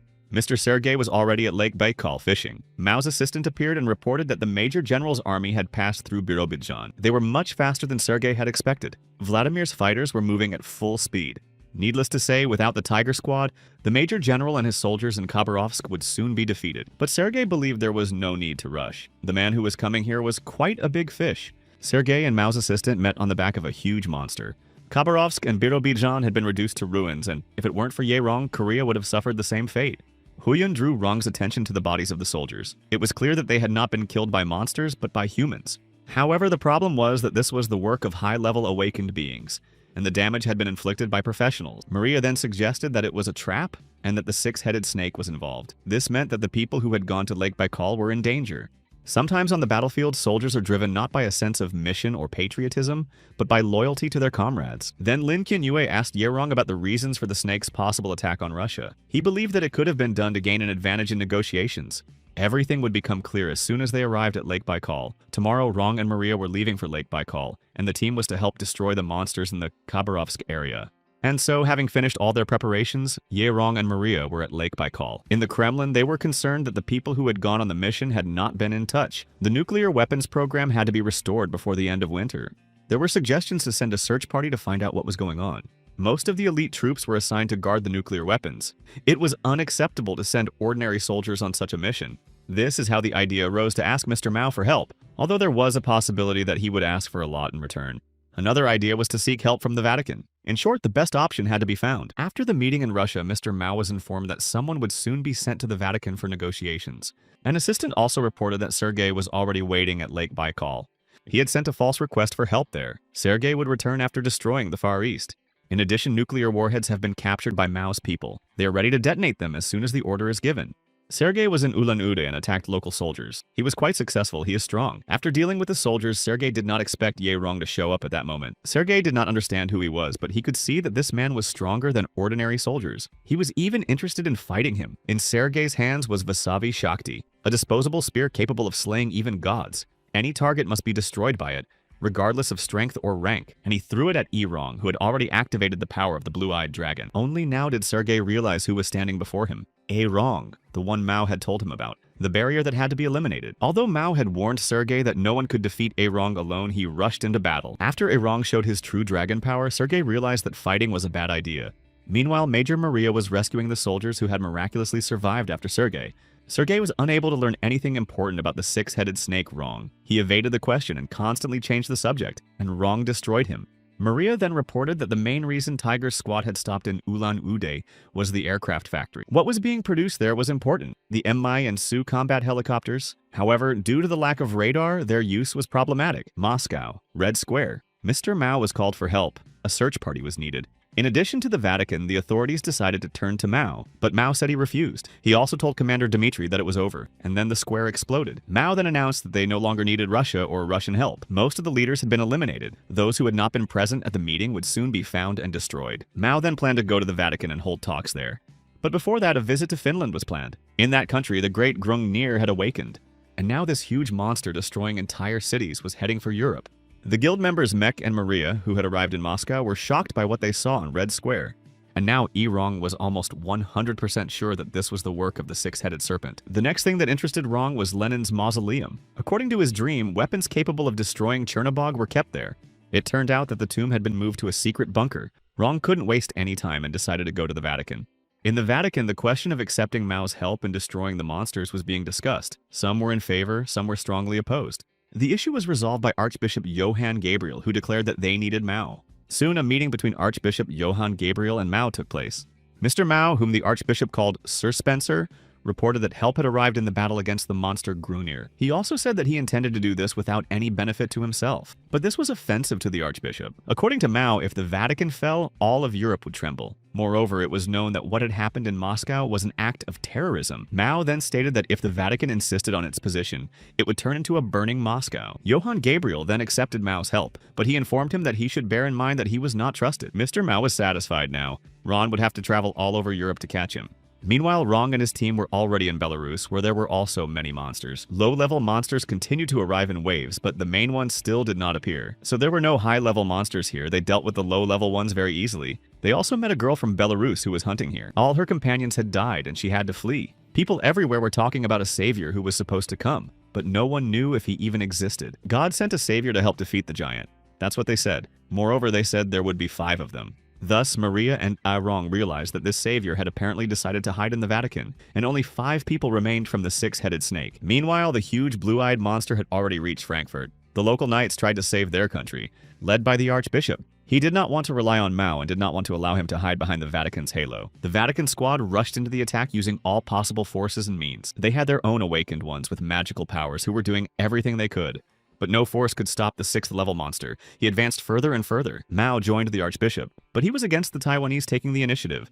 Although the Archbishop was arrogant, Mao needed the power of the Vatican and the knights belonging to Johann. Archbishop Johann decided to leave Mao's people alone and keep them safe. However, Mao's further reflections were interrupted by hunters from the Mech Guild. Then one of the ladies began to urgently play melodies on a musical instrument. This increased the skills of their warriors. However, the hunters were more concerned with the monster at that moment. Part of the team dealt with the monster while the rest engaged in battle with Mao's people. The magic emitted by the musical instrument greatly increased the strength of the enemy, and Lok Yukin tried to calm it down with a magic arrow. It had only been a year since demons appeared in the world. With their arrival on Earth, the end of the world came, and more than half of humanity perished. But in the midst of the chaos, those who had received divine protection, the awakened ones, appeared. It was they who began to oppose the demons. Every day, new heroes capable of destroying monsters were born. The Vatican was a fortress blessed by God. Today, everyone has gathered here to organize a new crusade, and losing was not an option, as it would endanger the peaceful people. Oliver Cromwell's sword lay aside, and its owner, the Archbishop, was on the brink of life and death. He sat among the bodies of his knights and did not understand for what sins God had abandoned them. Prayers were now meaningless. A figure of a man rose before the Archbishop. Then Iran raised his hand filled with magical power, and the monster began to crumble into pieces.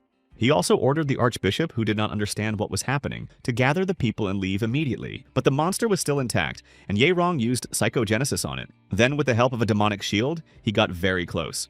The furious monster tried to strike Rong with its fist, but he was too fast and agile. Breaking through the monster's armor proved more difficult than it had seemed at first. However, Ye Rong did not give up. Meanwhile, the knights searched for and evacuated their wounded comrades, marveling at the stranger. Finally, Ye Rong found the right opening in the huge body of the blue-eyed monster. He directed all his energy into that spot, causing a powerful explosion. Then, when the monster was on its last breath, Rong activated his dragon power and hurled the Wasabi Shakti spear straight at the monster. With an incredibly loud sound, the monster fell at the feet of the victor, and Rong had done it again. The nearby fighting guild of Mech and Mao's opponents also felt the burst of energy, but the enemy refused to acknowledge Rong's power and continued to say that soon, everything would belong to the Emperor. The Imperial Cavalry seemed like a terrible show to Kate and Lin Qinyue.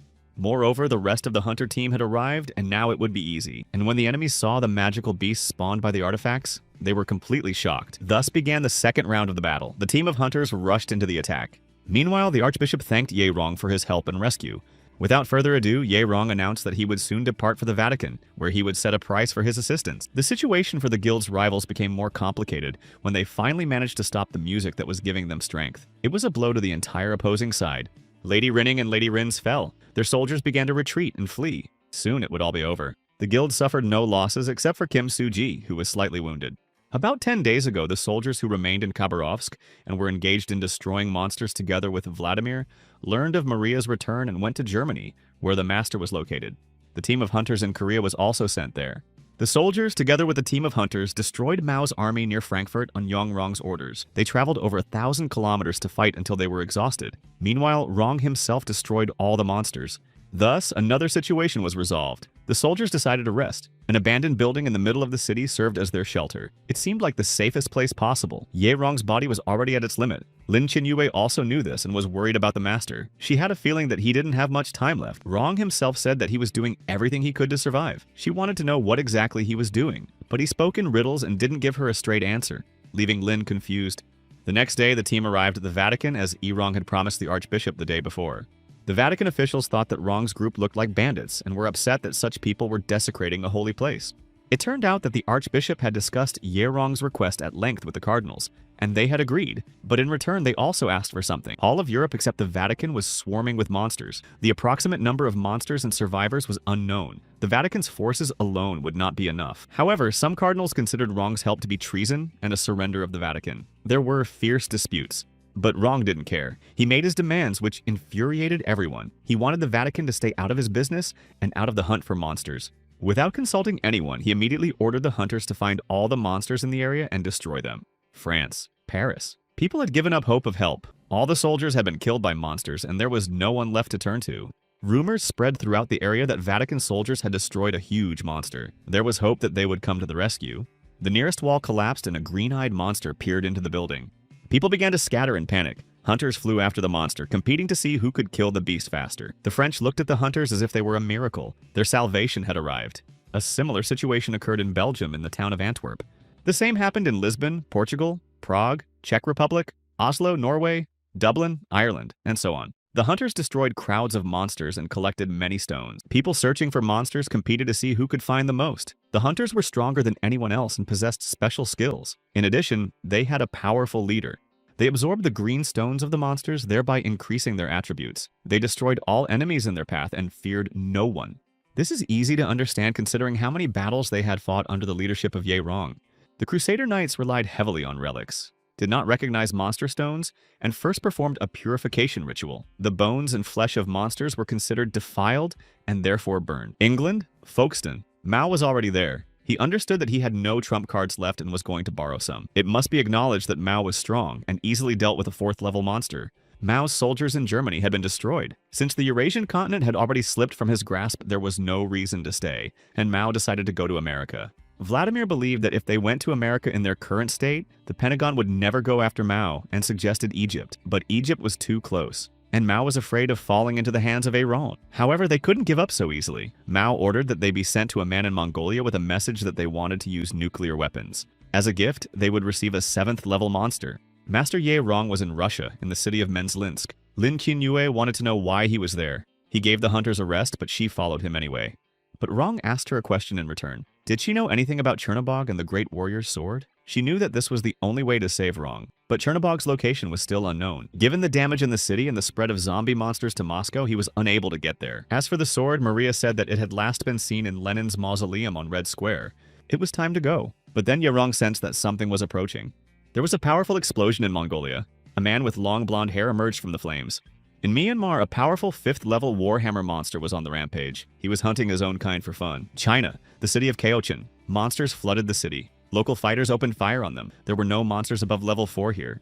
The search company tasked with destroying the Mech Guild successfully completed its mission upon arriving at this location. But something was still wrong. China, Russia, Thailand. They were all heading to the same place. All the high-level monsters were going to Mongolia, to where the explosion had occurred, and they all knelt before a light-haired man. The guild headquarters also received information that a nuclear explosion had occurred in Mongolia. The team of hunters scattered across Europe immediately gathered in the Vatican. Apparently, the nuclear warhead had been stolen from Siberia, as Maria had suspected. They had to find the warrior's sword as soon as possible.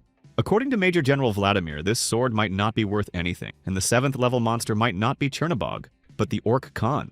In addition, Zhang Chengsheng had seen the nuclear explosion in the bowl, and was sure that the Orc Khan had something to do with it. The orcs were not like other monsters, and extreme caution was required. The Archbishop was very interested in Ye Rong's plans and was ready to come to the rescue with his knights. Indeed, the guild was now inferior to them in strength. It was necessary to fight the monsters and try to eliminate their leader at the same time. Rong agreed to accept help. There were about 100,000 monsters. There were about 500 fighters. The Vatican's awakened ones were very important now. The Orc Legion gathered on the shores of the Black Sea, where the hunters and the master had already arrived. The team of hunters consisted of horsemen, knights, crusaders, a terracotta army, and all kinds of artifacts. This was what had been gathered against the monsters.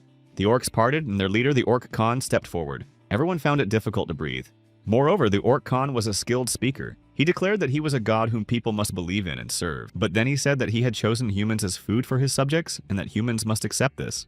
The Orc Khan's magic was powerful, but it was countered by the equally destructive power of Ye Rong. The sky darkened. Lightning began to strike continuously in different places. A hurricane began. Rong and the orc leader stood facing each other.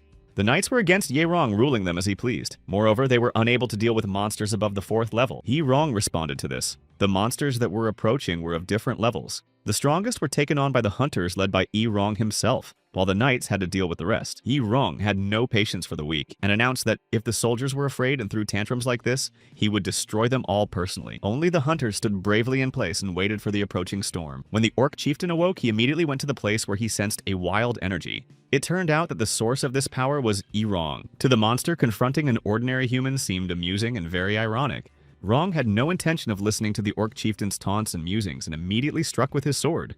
The monster rose into the sky and slammed his body into the ground, causing a powerful explosion. He was afraid of nothing. This happened again and again. Everything around them was collapsing. The knights and hunters were just watching. From a distance, the consequences of the battle between the two strongest rivals could be seen. For now, Hu Yun, who led the hunters, gave no orders, not until the battle began, and it was not permitted to interfere in a battle between masters. In between attacks, the orc chieftain managed to hurl insults at Rong and repeat that everyone would die today. But no matter how hard the chief tried to destroy Ye Rong, none of his attacks had been successful so far. The orcs launched their attack. The troops rushed forward. The battle began.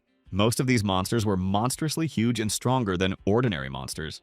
The girls from the hunter team used relics as usual, while the Vatican servants used magical prayers.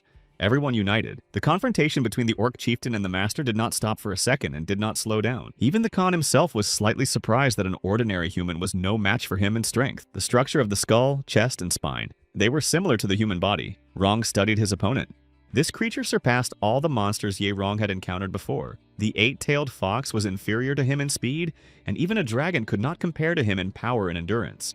The problem was that its body regenerated faster than Rong could strike it. This monster definitely possessed some kind of hidden power, and somehow he became stronger than he was at the beginning of the battle.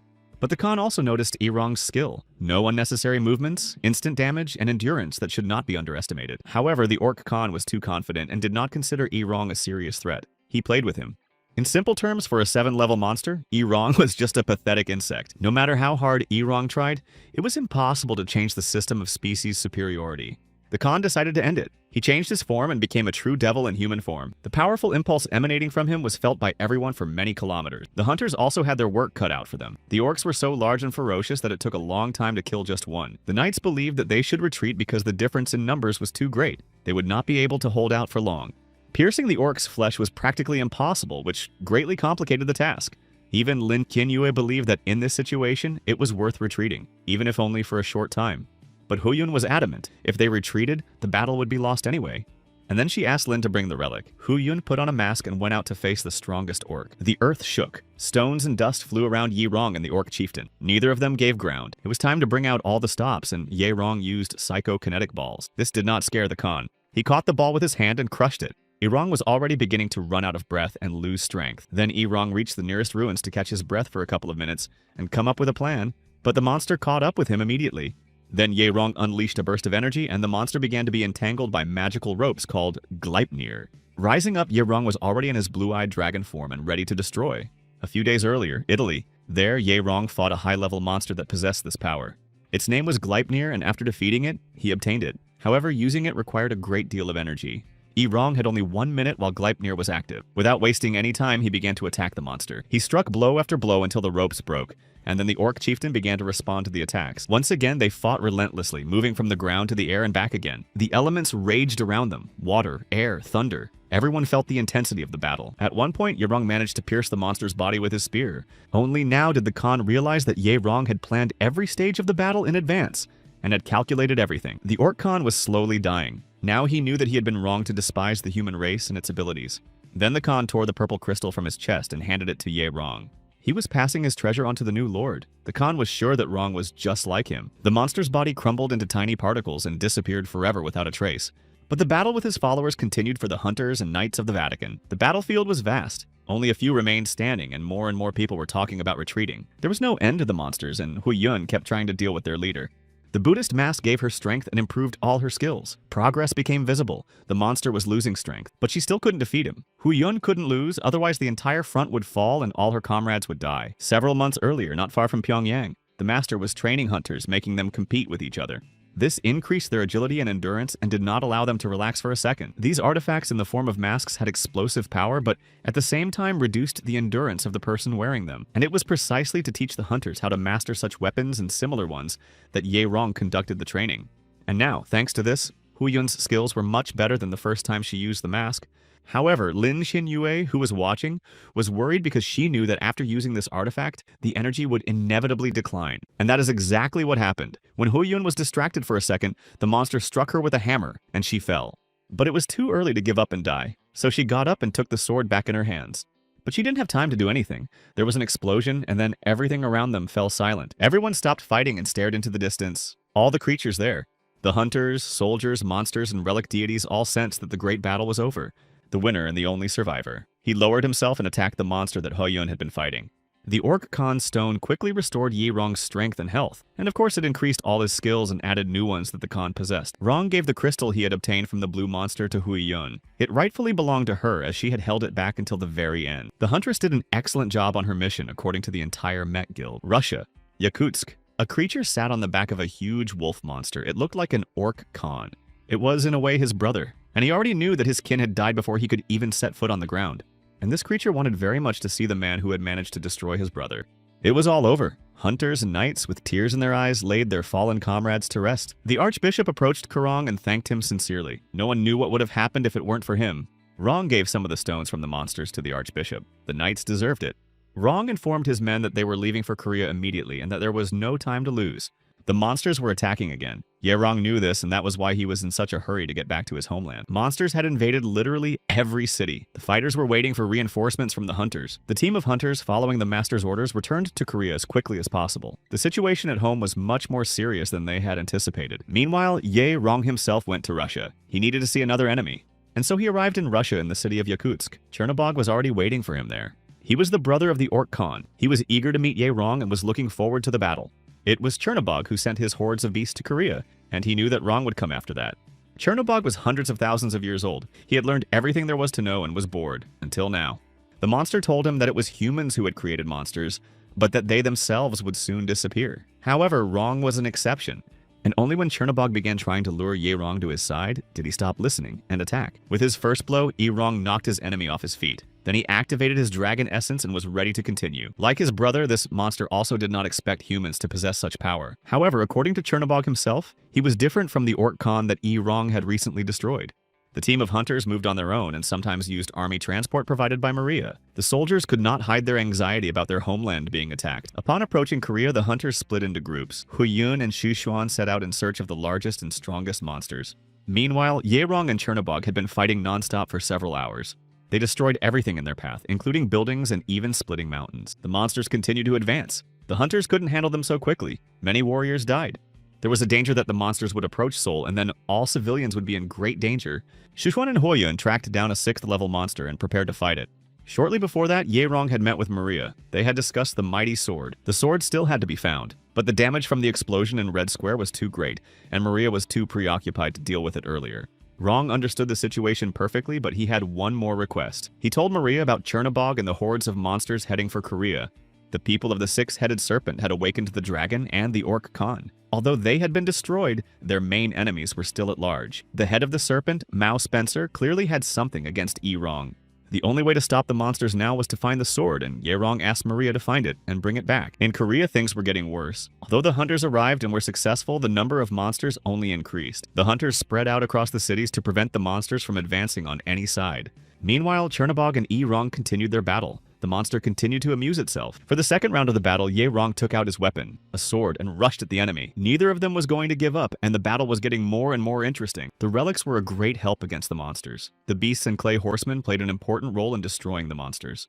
In the meantime, it was decided to redirect all civilians south for safety. But then, out of nowhere, another monster appeared. They dealt with it, but Zhang Chengshun was wounded. The monster had damaged his eye. Shuxuan and Huiyun also had a rough time. Their monster was skilled with fire and too fast. Then other hunters who had already dealt with their areas of responsibility came to their aid. Before re-entering the battle, the hunters took the pills developed by Lin Qinyue. The half-ruined, empty city where Yaerong and Chernobog were fighting was destroyed thanks to their efforts. Maria and her brother watched all this unfold, but they knew they couldn't interfere. The only thing Maria could do for the ghost was to bring him the warrior's sword. Yaerong immediately sensed the presence of the sword, and Chernobog did too, but he didn't understand what his strange feeling meant. The team of hunters also had some success, trapping the monster and killing Huiyun. To get to the sword, they had to distract Chernobog, and Yaerong used psychokinetic balls. However, Chernobog also managed to notice the sword before Yaerong could get hold of it. He took it for himself, but Yaerong had another trick up his sleeve, which worked on Chernobog's brother. Magic ropes wrapped around Chernobog's body, and Yaerong had exactly 1 minute. He approached his opponent and began striking him in various parts of the body with his sword. And that minute became a triumphant one. For just a minute, Rong became stronger than Chernobog and managed to wound him and take the relic. And so the situation turned around. With the sword of the warrior, Ron managed to inflict serious injuries on Chernobog.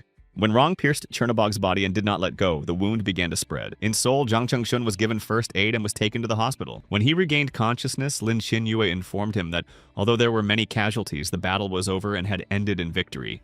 After defeating Chernobog, Rong wasted no time and immediately set out for America. He wanted to catch the leader of the six-headed snake, Mao Spencer, as soon as possible. It was unclear what else to expect from him. The Vatican agreed to cooperate. Their intelligence services would help if Mao tried to escape again.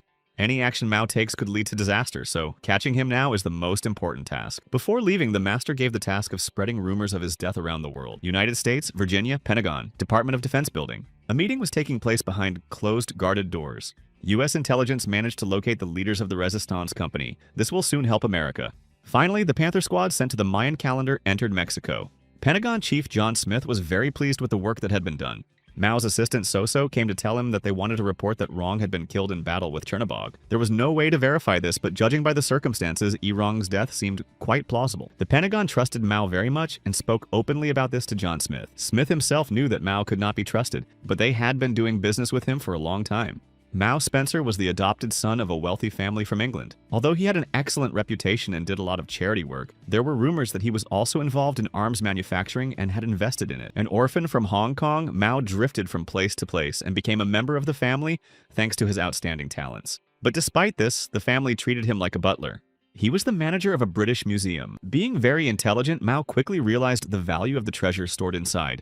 After that, Mao used the family's power to expand his sphere of influence. He then took control of the museum. Since then, he has conquered Central and East Asia, Europe, and America, and has become the leader of the six-headed snake. Smith himself ordered his man to watch Mao and, if necessary, simply get rid of him. At the entrance to Las Vegas today, it was unusually quiet. The monsters had disappeared. Meanwhile, Yaerong sat in a local bar and listened secretly to rumors about the mysterious deaths of monsters on Highway 15. Rong also overheard a conversation between four men. They were talking about some deadlines and that they needed to get rid of someone named Dean. Rong had heard that name before. He was one of the former mayors. The barmaid who saw Rong for the first time sensed some hidden power in him and decided she had to tell the mayor about him. In the Valley of Death, Rong found Dean. He was hunting monsters, and there were guys from the bar nearby. They were very frightened when they saw a blue-level desert dragon in front of them. Dean was their leader, and he ordered everyone to get back in the car while he distracted the monster. When Dean thought it was all over, Rong came to the rescue. What's more, he had already taken care of the people who were going to kill Dean. From them, he learned some information about Smith and that Mao was with him. Former Mayor Dean and Ye Rong returned to the bar. Ye Rong had no intention of answering Dean and Michelle's questions. On the contrary, he needed some answers, and Dean suggested going to their hideout. Michelle was shocked, but Dean decided that Ye Rong could be trusted. Nevada Hoover Dam. This was their home, the Ark of the Rangers from Vegas. The place was safe from monsters and had a supply of drinking water. The dam was located not far from Las Vegas, where weapons were stored. Fortunately, there were no high-level monsters in Las Vegas, so it wasn't difficult for them to fight them off.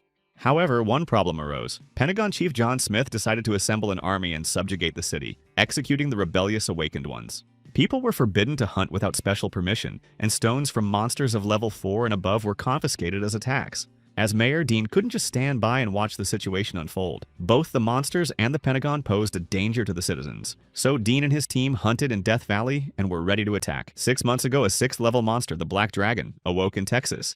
Then it suddenly fell asleep near Eagle Lake. According to information, the Cherokee Indian totem relic is kept there, and no one knows when it will wake up. The Pentagon has reinforced its military forces and is guarding the relic. Oil extraction teams have not yet begun work. The Pentagon has received a message that the Mayan calendar has finally been found in Mexico.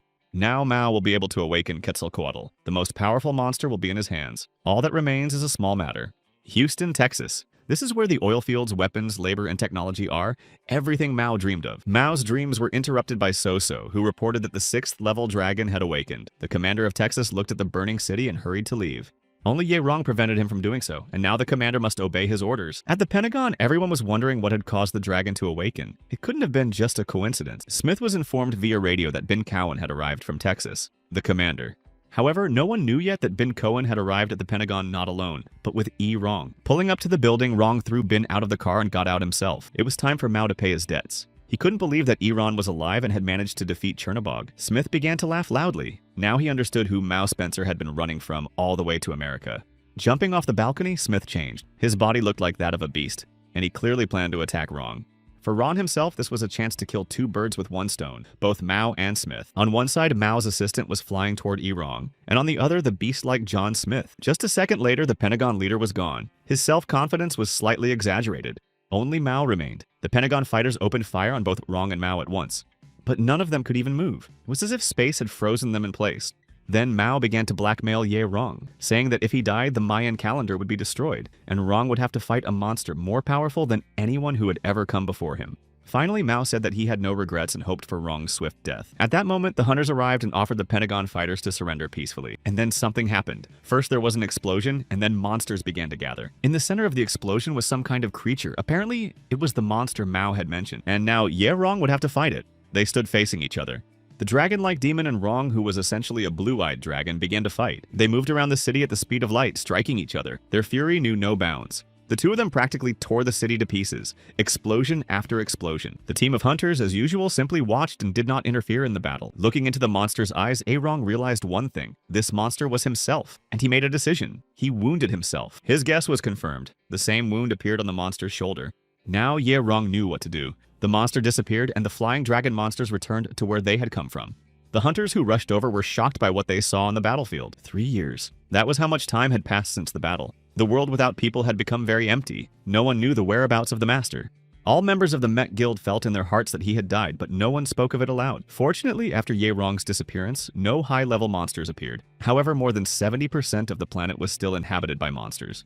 The Mech Guild grew increasingly powerful thanks to its artifacts and awakened warriors. But then an emergency arose. A powerful monster awoke in Afghanistan. Level 6. According to records, it was the strongest monster since the Fallen Dragon. Huyan took the master's place, and she planned to go to Afghanistan. By the time the team of hunters arrived, the monster had already been defeated. But it wasn't Huyan who defeated it. As it turned out, when she arrived, the monster was already dead. They all knew that there was only one person in the world capable of dealing with such a powerful beast so quickly. The one who had fought alongside them for many years. It was Ye Rong. He had returned.